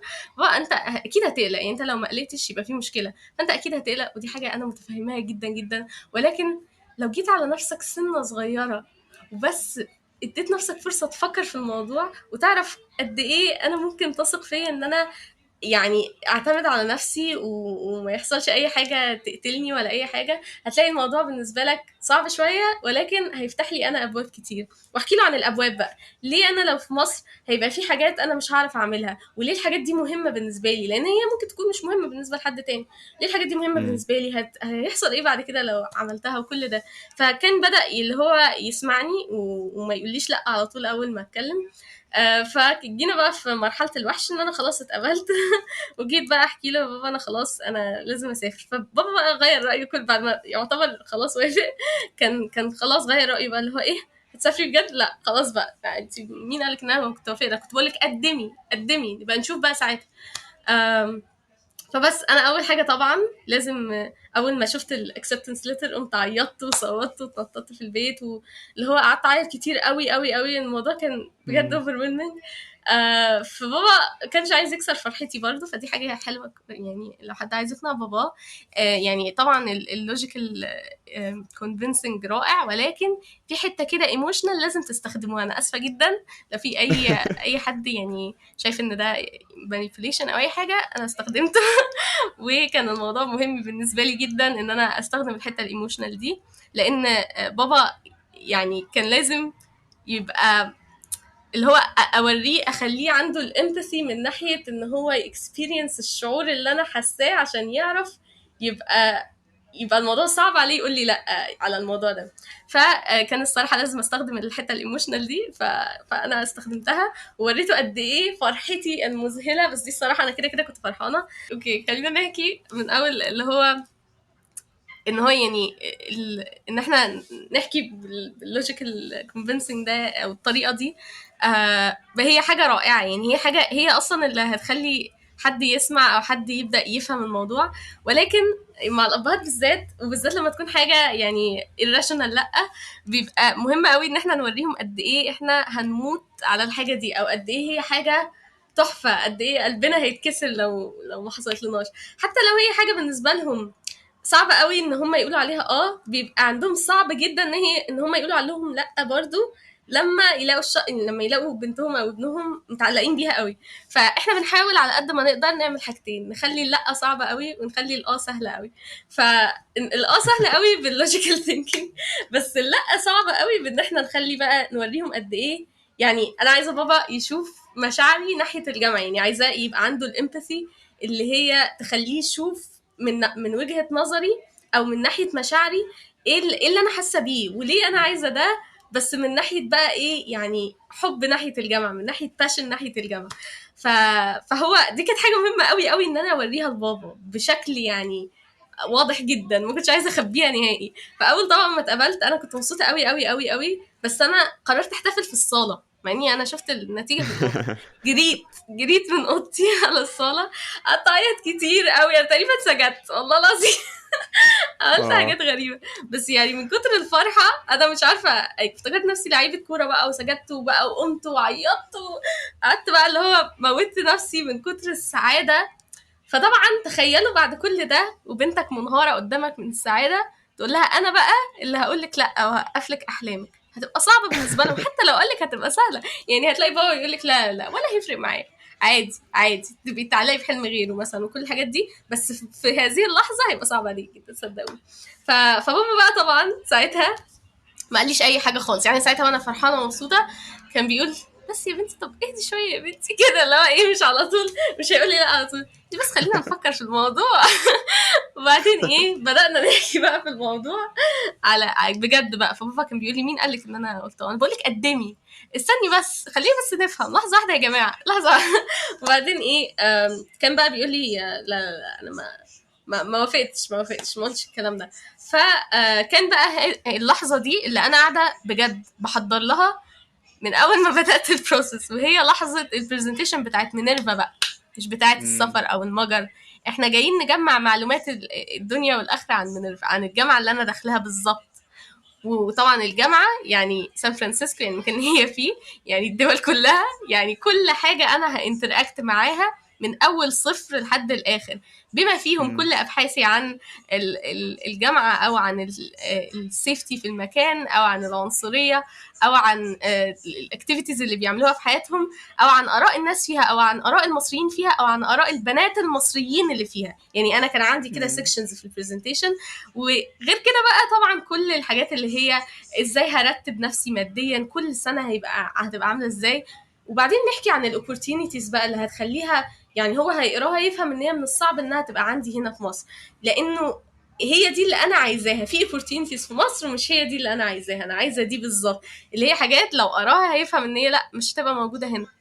فكل الحاجات دي كانت برزنتيشن واحده تتجهز من قرون، بابا فاكرني لسه عاملاها.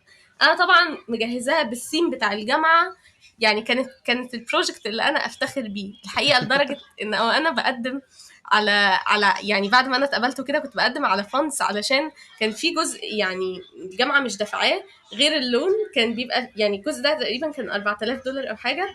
فانا كنت بدور مم. على حد يفند الجزء ده. كنت بعد البرزنتيشن معاها طبعا مع مسح الحاجات البيرسونال اللي هو يا بابا بقى حرام عليك وكده. كان في نص البرزنتيشن شويه يعني ايموشنال عياط كده علشان بابا يقتنع اكتر. يعني هو يعدي في البرزنتيشن عادي ويلاقي بعدها آه، بنتك الوحيدة تطلب منك وكده.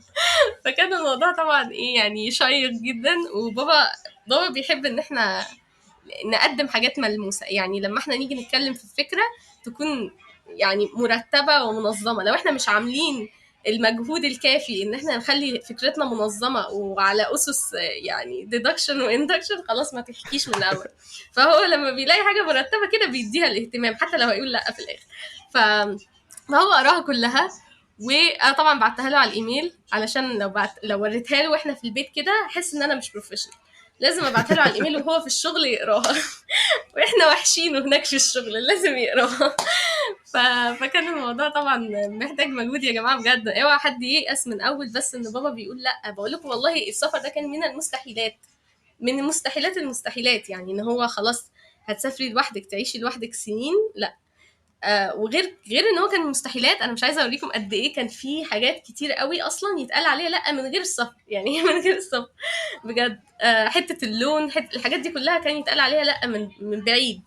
ف فطبعا هو انا انت خدتها تقريبا واحده واحده. بتجهيزك لبابا اتقبلتي في الجامعه، يعني كنت جاهزه جدا للجامعه. تقريبا انت قدمتي قدمتي لبابا، مش على الجامعه. بالظبط. ف يا انا دي حقيقه بصراحه انا حاسه ان انا الموضوع قدمت لبابا. الموضوع سوري كمل. يا كنت بقول لك لا لا عادي عادي.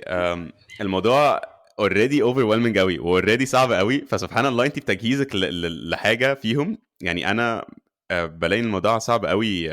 فكره ان حد اساسا يفهم نظام يعني انا بالنسبه لي الموضوع كان اوفر قوي.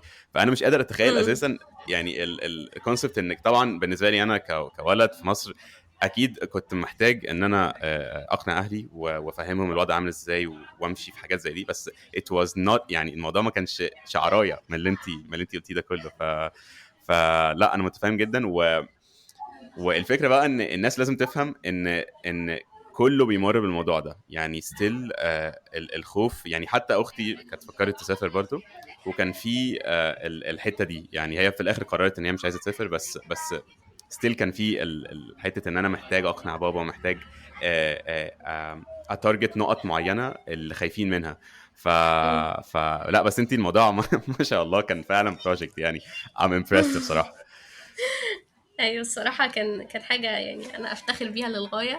فكان الموضوع يعني اصلا من كل النواحي. بقول لك هو اصلا سمعتي في العائله البنت التايهه العبيطه. يعني انا في العائله كده يعني فاهمين اللي هو انا اصلا محتاجه يكون في شخص معايا اعتمد عليه في اني افتكر انا سبت الموبايل فين وهو في ايدي وحاجات زي كده بقى. فبجد انا يعني ببقى نفسي اوري الناس السايت ده، لان ناس كتير بيبصوا على مثلا حاجات عملتها ويفتكروا ان انا مثلا شخصيه خارقه ناجحه رائعه وكده بقى. وفي سايد يعني بجد هم مش عارفين قد ايه ان يعني المقوله بتاعت لو انا اقدر اعمل ده فكل الناس تقدر تعملها دي اكتر حاجه تنطبق عليا. يعني بجد هم مش شايفين السايد اللي هو يخليه لو شافه هيعرف ان هو 100% يقدر يعمل اي حاجه انا عملتها قبل كده. يعني I'm no one special. وكمان يعني اكتر هو ممكن يلاقي حاجات كتير. الطالب اللي هم بيقولوا انت على طول تايه والحاجات دي انا. فهو اي حاجه انا عملتها ما كانتش بسبب ان انا انسان سبيشال، ده كان اقل من العادي بشويه في حاجات يعني. وانا افتخر بهذه السايدز الحقيقه. يعني انا شايفه انه مفيش حد يعني ما بحبش حته ستيريوتايبنج نفسنا ان احنا يا اما هنبقى فشله يا اما هنبقى شطار. في حته في النص كده ان انا عندي شويه صفات زي ان انا كسوله، زي ان انا مثلا بنسى الحاجات بسرعه، زي كل الحاجات دي. الحتت دي هي موجوده فيا و I can work with it. انا في حاجات برضو لسه عايزه اعملها ايا كان الشخصيه. ما فيش حاجه هتخليني مكتوب عليا كده ان انا هعمل الحاجات اللي انا ما بحبهاش او هعيش الحياه اللي انا مش عايزاها بسبب ان انا اتولدت كده، بسبب ان دي ظروفي، بسبب ان انا غبيه، بسبب كل الحاجات دي. بكره قوي لما مم. بشوف حد بيتكلم كده، لاني يعني انا مريت بنفس الحاجه او مريت بحاجات يعني تخليني شايفه نفسي دايما ممكن اقل من الناس اللي حواليا، مش شاطره قوي او مش فاهمه قوي. درجاتي ما كانتش احسن حاجه، يعني درجاتي طبعا اتحسنت بعد كده جدا، بس قصدي انا عشت كل الحتت دي، حتت اللي درجاتي فيها مش كويسه، حتت اللي انا كنت تايهه فيها قوي ومش مسؤوله عن نفسي، حتت اللي انا محتاجه فيها حد يكون معايا دايما علشان يعمل حاجات بدالي والحاجات دي. يعني دي حاجات كلها انا عشتها 100%. فما فيش اي حاجه هتخليني محتاجه ان انا اتحط في البوكس ده بتاع ان انا ما بعرفش اعمل حاجه او مش هعرف اعمل حاجه، مش هعرف اتعلم. طالما الحاجه انا مش عارفه اعملها، فده معناه ان هي يا اما حاجه انا مهتمه بيها هحاول ان انا اعملها، يا اما حاجه أنا مش مهتمه بيها فانا هخليها زي ما هي. بس مفيش حاجه منهم هتقولي ان انا كده كده مش هعرف اعملها صفر، لا دي مش موجوده مهما كانت صفات ايه اللي فيا. فبس يعني فانا كنت بحب استرس على الموضوع ده عشان انا عمري ما جالي الفرصه ان انا احكي عليه.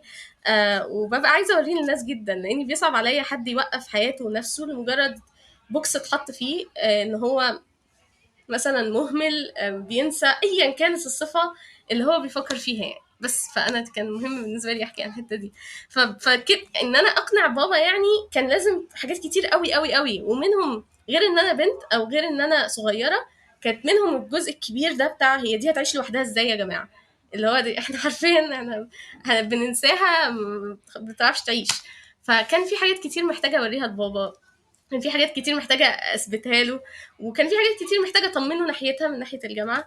فبعد البرزنتيشن دي الحقيقة بابا بدأ إن هو إيه يعني يديني فرصة كده إن هو خلاص يعني قرب إن هو يقول الأبدية. بدأت أستخدم بقى، دي كانت الوقت اللي بنستخدم فيه السهم بتاع الايموشنز جامد قوي بقى، اللي هو ده خلاص هو بابا خلاص يعتبر اقتنع بكل حاجة، ما فاضلش بس غير ان هو يقتنع ان انا يعني الحتة دي تستحق التضحية جدا. فكان لازم احكي له جامد بقى عن مشاعري ناحية الجامعة، عن الأيام اللي أنا سهرت فيها عشان بس أفكر في الجامعة، عن الحاجة اللي أنا شايفة نفسي فيها وليه انا شايفه نفسي فيه، اشمعنى الجامعه دي بالذات، وان انا يا بابا مش بفكر في الموضوع ده عشان هو كل الناس عايزه تسافر. بالعكس انا قعدت احكي له بقى الناس ممكن تقول ايه على مينيرفا مثلا، او طبعا الحاجات دي في الاخر ما تجوش لو مثلا الجامعه بتاعتك لسه جديده زي بتاعتي وفي حاجات كتير فيها الناس معترضه عليها، تجيش بقى وانت بتقنع بابا تعرف بابا في جامعه عبيطه لسه طالعه جديده ومحدش يعرف هي بتعمل ايه، انا عايزه اقدم فيها بقى. طبعا هيتقالك لا من قبل صباح الخير.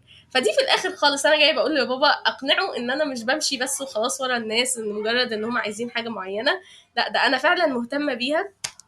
فبدات احكي له حاجات عن الجامعه ان هي تخليها مش الحاجه اللي انا بجري وراها عشان اسمها بس، وان في حاجات تانية في دماغي عايزه اعملها وهي الجامعه اللي هتخليني اعملها، او مش هتخليني اعملها بس هي وسيله رائعه لان هي تخليني اعملها، او هتعيشني حاجات كتير قوي في سن صغير انا كنت محتاجاها. فبابا كان خلاص يعني قرب يوافق، يعني هو كان فاضل له حاجه صغيره جدا، هو كان عايز يشوف حد مقرب اليه او بيثق فيه وعارف ان هو عاش في امريكا قبل كده. فهو كان في عمه نعرفه، كان بابا يعرفه يعني وكده، وصحاب قوي بقالهم كتير، وعمه ده سافر امريكا. فانا كلمت عمه ده وكنا بنتحد علشان حتى بصراحة أكتر يعني الجندي المجهول في الموضوع ماما، لأن ماما كانت مش موافقة تماما، ولكن هي كانت بتحاول إنها ما تخلينيش يعني أعيط. طبعا الحتة الإيموشنال أكتر مع الأمهات بكتير، يعني الأبهات طبعا بيدخل مهم. عليهم كل الكلام ده، بس الأمهات أكتر، لأن يعني لما ماما أصلا تترعب من فكرة إن هي تبقى في حاجة معينة احنا عملناها مخصوص علشانها، ف... فهي بتبقى دايما خايفة ان احنا نعمل حاجة مخصوص علشان هي كانت عايزة كده، بعد كده مثلا الحاجة دي تعمل لنا اي مشكلة فهي تبقى عملت لنا مشكلة في حياتنا. فدايما هي عايزانا مم. نختار اختياراتنا حتى لو هي هتعيط على الاختيارات دي. مم. فبس يعني طبعا الموضوع ده كان صعب عليه، بس هي كانت برضو بتزق بابا كده معايا، يعني كانت مثلا تقول له بس والله يعني انا اعتقد ان هي حاجه كويسه، يعني انا مطمنه، وتيجي تكلمني تقولي انت عارفه لما تتخطفي هناك تبقي تتعلمي كده. كان يعني كانت الصراحه بتحاول معايا من غير ما هي تكون مقتنعه نفسها.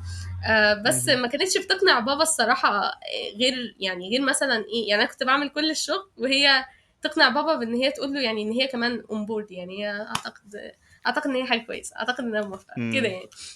بس كانت برضو عامل كبير لان هما بيقرروا القرارات مع بعض، فلما حد فيهم يكون موافق ده بيدي زقه للتاني ان هو يوافق. فهي مم. اخر حاجه بقى ان انا كلمت عمه ده، فعمه كان متحمس قوي ان انا اسافر لان هو كان يعني شايف ان ده حاجه يعني المستقبل بقى، وهو دي احسن حاجه في العالم وكده. فهو كان متحمس ان انا اسافر، وهو اصلا مستقر بره يعني، وكان متجوز بره وعنده بنت وكل حاجه حياته يعني هناك. فكان احسن شخص يكلم بابا. فبعدين انا قلت له بقى، حكيت له على الجامعه الاول، بعدين حكيت له انا ليه عايزه اسافر، حكيت له كل حاجه، وقلت له يعني انا ليه عايزه الحاجات دي وايه اللي انا مهم. محتاجاه بقى من عمه، ان هو بس يحكي لبابا انه ده قرار سليم يعني. فهو كلم مم. بابا، وفعلا قعد يقول له بقى ان هو لا بجد دي هتبقى حاجه تحفه. فبابا حته المجتمع، ان في ناس حواليه، يعني الناس اللي حواليه هيقولوا له ايه الهبل ده، ازاي تسيبها تسافر لوحدها وكده بقى، بوريه ان في اوبشنز تانية وفي ناس حواليه تانيين برضه حواليه صحابه. ومش هيقولوا كده، عندهم رأي مختلف تماما، فالناس كلها آرائها مختلفة، فعادي ان احنا نقرر قرارات ممكن تبقى ريسكي او مش الناس كلها شايفاها حل، لان في ناس كمان تانية شايفاها كويسة. فدايما برضو دي حاجة يعني كارد رابح لو في حد تعرفوه، يعني باباكم يعرفوا او مامتكم تعرفوا، وهو خد تجربة مشابهة او يقدر يقنعهم، او في حاجة معينة هم يعني ما بيكونوش شايفينها دايما، وهو السبورترز بتوع فكره السفر بالذات للبنات. فخليكم انتوا مم. انتوا خليهم يشوفوهم، اعملوا ابحاثكم، شوفوا مين عندكم يعرفهم، يعني يقدر ياثر عليهم ويقدر يقتنع بفكرتكم، او هو اوريدي خاض حاجه زي كده وهم يعرفوهم. فطبعا عمته كانت عامل مهم، تيتا، كل الناس اللي بابا بيثق فيهم. مم. وبقى طبعا صاحبه كان اخر حاجه. وفي الاخر بابا خلاص وافق ان انا اسافر، وكنا قاعدين في العربيه مره كان بيوصلني المدرسه، وقال لي ان هو خلاص يعني خلاص سافري وكده. وده يعني انا كنتش مصدقه الموضوع، لانه كانت رحله بقى غير التقديم على الجامعه خالص، مم. التقديم على الجامعه خلص في شهر 12. فكان الموضوع يعني مطول معانا لشهر 5. فده كان سفر في 8 اصلا، لحد شهر 5 انا بقنع بابا. مم. فالحمد لله بابا اقتنع في الاخر وسافرت، بس خلصنا الحدوته. الحمد لله. انا بجد يعني وانا يعني خدتيني معاكي في التجربه، وانا كنت مستمتع جدا والله وانا بسمع، وتعلمت كتير اصلا منك throughout القصه دي كلها. و I can't imagine انت احساسك كان وقتها كان عامل ازاي. يعني انت جالك قبولين قبول من ايوه مينيرفا عارفه. وقبول من بابا. ربنا يا رب يخليهولك ويخليك مامتك ربنا وكل يخليك. عيلتك والناس الجميله اللي في حياتك دي كلها. انا متاكد ان هم يعني اي حاجه بيعملوها مش بيعملوها عشان يقيدونا او عشان بالظبط. يضايقونا باي شكل من الاشكال. هم فعلا يعني يعني احنا we're so treasured، يعني بالنسبه لهم احنا كنز في حياتهم. فاي حاجه بناخدها واي خطوه بنعملها، ما اظنش ان هم هدفهم ان هم يعني يقيدونا او بالظبط. يكسروا من طموحاتنا او اي حاجه من الحاجات دي خالص خالص. و 100% اهلك ما كانوا كده برضو. أم، بس هي بس بالظبط. خوف علينا، خوف من المجهول، خوف من المستقبل، خوف من ثقافات تانية، من ناس تانية. ف... بس وهم انا على سعيد طول جدا ان شايفيننا، يعني يعني على طول شايفيننا مسؤوليتهم، على طول شايفيننا يعني حاجة كده يعني صغيرة لسه. فالموضوع هما يا بيكونوا جايين من حتة تانية خالص، بالذات لو حد يعني مم. مش بيحكي كتير قوي مع بابا او كده. يعني انا ما كنتش بحكي كتير مع بابا عن مم. احلامي وطموحاتي، فالموضوع كان صعب شوية. مم. هو جاي من حتة تانية خالص عني وعن السفر عموما. مم. الموضوع كان ودي نقطة أنا وأنتِ بتتكلمي في الأول إنِّك يعني أنتِ قُلتِ من في أول البودكاست إن أنتِ ابتديتِ تصاحبي على باباكِ وابتديتِ تقولي له حاجات هو ما يعرفهاش عنِّك. من الحاجات اللي أنا دايمًا بانصحها للناس أو باقولها للناس اللي هو اتكلموا يا جماعة مع أهلكم، صاحبوهم من قبل ما تعوزوا أي حاجة. يعني أنتم مش مضطرين إن أنتم يبقى في جامعة عايزين نقدّم عليها، والّا مثلًا واحد متقدّم لي، والّا أنا عايز أخطب واحدة أو مش عارف إيه. اللي هو القرارات الكبيرة في الحياة دي ما ينفعش فجأة كده أهلنا ما يكونوش عارفين عننا حاجة، وفجأة اللي هو بابا أنا جبت كلب، فاهم؟ لأ، مش مش بتمشي كده. الموضوع محتاج إن إحنا نبقى مصاحبينهم. وده الحمد لله حصل لي بعد بقى ما سافرت. يعني مثلًا أنا شخصيًا ابتديت يمكن قبل ما أسافر كنت شوية في relationship دي، وحاولت إن أنا أعملها من وأنا صغير. أنا باحب أتكلم مع أهلي عامةً، يعني باحب أوي أقرب منهم عامةً.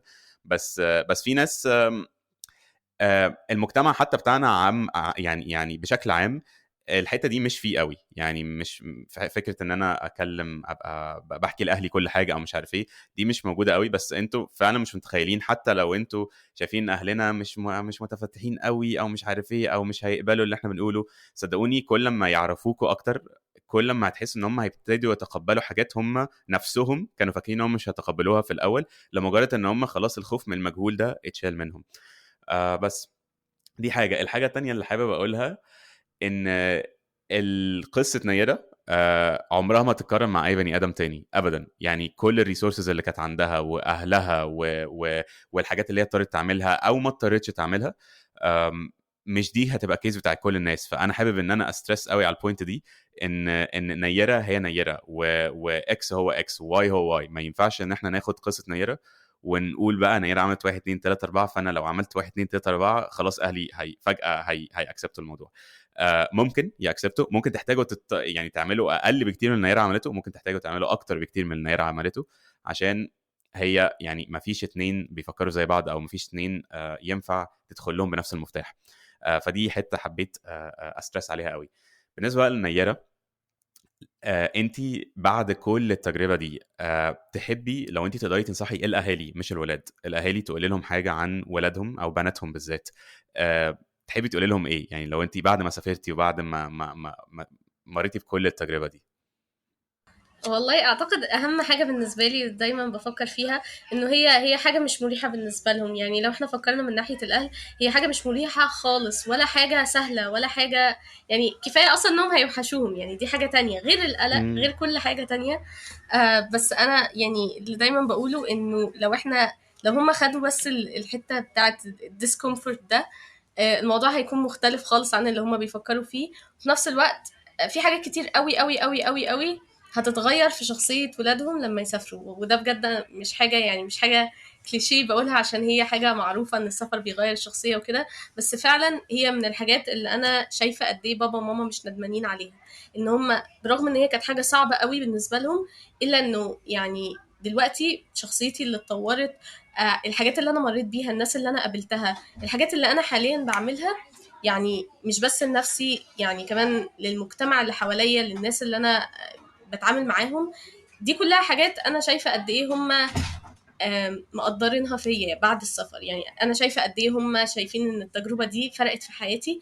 ده غير الفرص الكتير قوي اللي اتفتحت لي، واللي ممكن يعني عارف لما بيقولوا انه ممكن في حد واحد بس من العيله دي يبرنج حاجات كتير قوي للعيله كلها. زي مثلا آه، اي مايند سيت يعني تشينج بتحصل لي، انا باجي بتكلم مع العيله هي بتختلف فيهم كلهم. حاجات كتير امم. قوي، يعني في فرص كتير برضو لما بتتفتح لي، بتتفتح للعيله كلها، فبيشوفوا اثرها دايركت. فالحاجات دي امم. كلها حتى لو هي ملهاش اثر على العيله كلها، ولو ليها اثر على الشخص بس، او على ابنك بس، او على بنتك بس، فانا متاكده ان 100% الاهل لما يشوفوا الحاجه دي هيبقوا مستعدين ياخدوا التضحيه دي. بس بسبب ان هم ما بيكونوش شايفينها قوي، ما بيكونوا شايفين التضحيه كبيره قوي على ايه، هم مش عارفين على ايه. بس فعلا كم امم. الفرص، كم الاختلاف، كم الحاجات اللي هتشوف تاثيرها على ابنك الاول وعلى العيله بعدين، هتخليك تقول يعني كان المفروض اخد الحته دي واسيبهم يعملوا الحاجه اللي هم بيحبوها. وعلى الاقل بعد ما يكبر مش هيقول ان هيقول ان ده كان اختياره، مهما كان بغلطاته بالحاجات اللي اتعلمها، بكل ده كان اختياره، وانك انت ما وقفتش قصاده. انا عارفه ان دي حاجه هارش قوي ان انا اقولها للاسر، بس امم. هي دي الحقيقه. يعني انه في الوقت ده انت هتبقى بتفكر ان انت وقفت قصاده، وانه في حاجات كتير قوي كان ممكن تحصل له بسبب ان هو اختارها، بس بسبب ان انت ما اخترتهاش هي ما حصلتش. فانا امم. مش بصراحه مش بحب، يعني مش عايزه اضغط على الاهالي ان هو لازم توافقوا او كده. بس انا بس نفسي يدوا نفسهم فرصه يسمعوا ولادهم بس، لان لو ولادهم عارفين هم بيعملوا ايه هيبان على كلام، يعني هيبان من كل حاجه هم بيعملوها. ادوا فرصه انكم تفهموا الموضوع من وجهه نظر ولادكم، ولو عندكم اي تحفظات فهموها لاولادكم. قولوا لهم انا متضايق من كذا ومن كذا ومن كذا. هم يعرفوا يا اما يشرحوا قد ايه الحاجات دي مش موجوده في الحاجه دي، وان هو irrational fear، يا اما هتلاقيهم مش عارفين انهم يشرحوا الحاجه دي، وهم منجرفين، فمحتاجين منك انت فعلا انك توعيهم او ان انت تفهمهم. بس دايما خلي في دماغك انه الترباس ده بتاع البيت، او انك تقفل عليهم مره واحده، ده مش هيفيدهم باي حاجه، وانه كده انت ما عملتش اللي عليك. لو ده الحل المريح فهو فعلا الحل المريح، ولكن مش ده دورنا كاباء او كامهات. يعني كاب او كأم انت محتاج تمهد الطريق، او انك تسيب الطريق موجود، بس في نفس الوقت انت واعي الطريق ده ممكن يكون فيه ايه. مش هنقدر نخلي بالنا من كل حاجة في العالم، بس انا شايفة انه طالما انت عارف ان الموضوع ده من اوله كده ابنك يقدر يعمله، او ان هو ما فيهوش حاجات كتير. انا عارفه كلامي متلخبط، بس عشان دي حاجه بالنسبه لي مش خالص. عارفه اشرح فيها قوي، لان هي حاجه بالنسبه لي يعني الاهل جايين من حته، الاولاد جايين من حته تانية خالص. وانا بالنسبه مهم. لي لما بفكر من ناحيه بابا وماما دي حاجه صعبه قوي، بس لو كانوش ادوني الفرصه دي كانت حياتي هتتغير ازاي؟ يعني كانت حياتي كانت مم. هتبقى مختلفه تماما عن الحياه اللي انا فيها حاليا. حته الانكمفورت دي وحشه قوي قوي قوي قوي بالنسبه للاهل، بس كانت لازم. فادي بس لنفسك مهم. فرصه تسمع الولاد، ادي نفسك فرصه تسمعهم عايزين ايه وبيعملوا ايه وليه بيحبوا الحاجه دي. وما تعاملوش يعني اولادكم على انهم اطفال اطفال اطفال، لانه هما مش اطفال، وفي حاجات كتير قوي هما عارفينها. مش لازم تكونوا دايما صح في كل حاجه، في حاجات كتير هما عارفينها، وهي الحاجات دي هي اللي ممكن تكون هي احسن حاجه ليهم. ادوهم بس فرصه انهم يعيشوا حياتهم ويختاروها من غير ما تكون يعني من طالما انت مش شايف اي خطوره بشعه في الموضوع. اكيد في ريسك، بس مهم. خليها كالكوليتد ريسك يعني. بس بالظبط. واي ثينك كمان ان يرى ان اي حاجه في الدنيا هيكون فيها خطوره، سواء كنا في مصر او بره. يمكن طبعا في يعني خطورات او الانونز او المجهول بره اكتر بكتير جدا. واي ثينك ان هي دي مشكله مع الاهالي عاده. انا ما اعرفش ايه اللي هيحصل لك يعني او هيحصل لك. ما اعرفش الناس هتتعامل بالظبط معاكي ازاي، ما اعرفش هتتغيري ازاي، ما اعرفش المؤثرات عليكي هتبقى عامله ازاي او عليك هتبقى عامله ازاي. وطبعا الكلام ده بالظبط. موجود وموجود في كل حته باي ذا واي. يعني في مصر هيبقى موجود، في امريكا هيبقى موجود، في اي بلد في العالم هيبقى موجود. أم، الفكره هنا اني تقريبا انا بقالي 8 سنين اعرف ناس بتسافر وساعدت ناس تسافر وسمعت قصص ناس كتير سافرت، وتقريبا ما اعرفش ولا حد سافر وما تحسنش، ما بقاش شخصيه احسن. ومش بس ما تحسنش، انت قلتي نقطه حلوه قوي قوي قوي، ان هي الحاجات اللي بتحصل لنا ايجابيه بره بتعود على اهلنا، سواء كانت بقى افكار كويسه بنرجعها لاهلنا، سواء كانت سلوك معين بنعمله، سواء كان نجاح معين عملناه في حياتنا، نجاح سواء كان النجاح ده برستيج او نجاح حتى مادي. الحاجات دي كلها بتغير فعلا في الاسره. ومش بس بتغير من النواحي دي، ده كمان علاقتنا باهلنا. انا حسيت عن نفسي شخصيا وكل اصحابي علاقتهم زادت باهلهم من بعد ما سافروا، ما شاء الله يعني. فدي حاجه انا بصراحه يعني انا شايف ان الريسكات او ان الخطورات بتاعت ان احنا نقول اوكي على السفر بره اقل بكتير قوي من الجوانب الكويسه. طبعا زي ما انت قلتي، بشرط ان الابن يكون او البنت تكون فاهمه كويس هما بيعملوا ايه. لو هم مش فاهمين هم بيعملوا ايه، يبقى لا احنا يعني كده يعني ده بقى ايه اللاين اللي احنا ما نعديهوش. بس ميرسي جدا يا نيره، والله يعني الكلام اللي بتقوليه جولد. انا يعني متخيل ان ناس كتير قوي قوي سواء كان ولاد او اهالي هيستفادوا جدا من الكلام اللي انت قلتيه ده. و والفكره دلوقتي يعني احنا so far we tackled بس ازاي انا سافرت، وانا متخيل ان قصتك فيها كونتنت اكتر كتير قوي وحاجات وملهمه اكتر كتير جدا كمان من كل اللي انت عملتيه ده، اللي هو اوريدي كان ملهم قوي. فطبعا الحلقه دي لوحدها there's no way ان الموضوع يسمح ان احنا نتكلم في كل الكلام ده، ولكن definitely ان شاء الله هنصور حلقه تانية بقى بعد ايه نيره سافرت امريكا. مين بقى نيره دي، واتغيرت ازاي وكبرت ازاي، واهلها بقى شايفينها ازاي، واصحابها شايفينها ازاي. الحاجات دي كلها بصراحه انا شخصيا يعني انترستد قوي اني اتعلم منك اكتر واتعلم من مسيرتك اكتر، ومتاكد الناس كلها هنا هتكون عايزه نفس الكلام ده. شكرا والله يا عمر، انا اللي مبسوطه بجد، يعني مبسوطه قوي، استمتعت جدا بالكلام معاك، يعني حبيت قوي ان احنا اتكلمنا في حاجات كتير انا يمكن ما جاليش الفرصه ان انا ريفلكت عليها كده. وبرده يعني كل الكومنتس بتاعتك كانت بتخليني يعني اتعلم حاجات كتير قوي. وعموما انت عارف انا قد ايه بتعلم منك، فشكرا قوي. وانا متاكده البودكاست دي هتبقى رائعه، يعني كل الحلقات فيها، فانا متحمسه جدا جدا جدا ان انا اسمع كل حلقه فيها. شكرا انكم خدتوا وقت من يومكم عشان تسمعوا الحلقه دي. لو الحلقه دي عجبتكم يا ريت تعملوا ريتنج، ويا سلام لو ريفيو ليها على اي منصه انتوا بتسمعوا عليها البودكاست. وطبعا ما تنسوش تعملوا سبسكرايب عشان ما يفوتكوش اي حلقه في المستقبل. ولو انت او انتي حد سافر وحابين تشاركوا قصتكم مع الناس، يا ريت تبعتولي على الانستجرام، وهيكون شرف ليا اني اتكلم معاكم. وبرضه لو تعرفوا اي حد شايفين ان قصته هتساعد الناس، يا ريت تقولوا لهم يبعتولي. مستنيكم في الحلقه اللي جايه يا اصدقائي. سلام.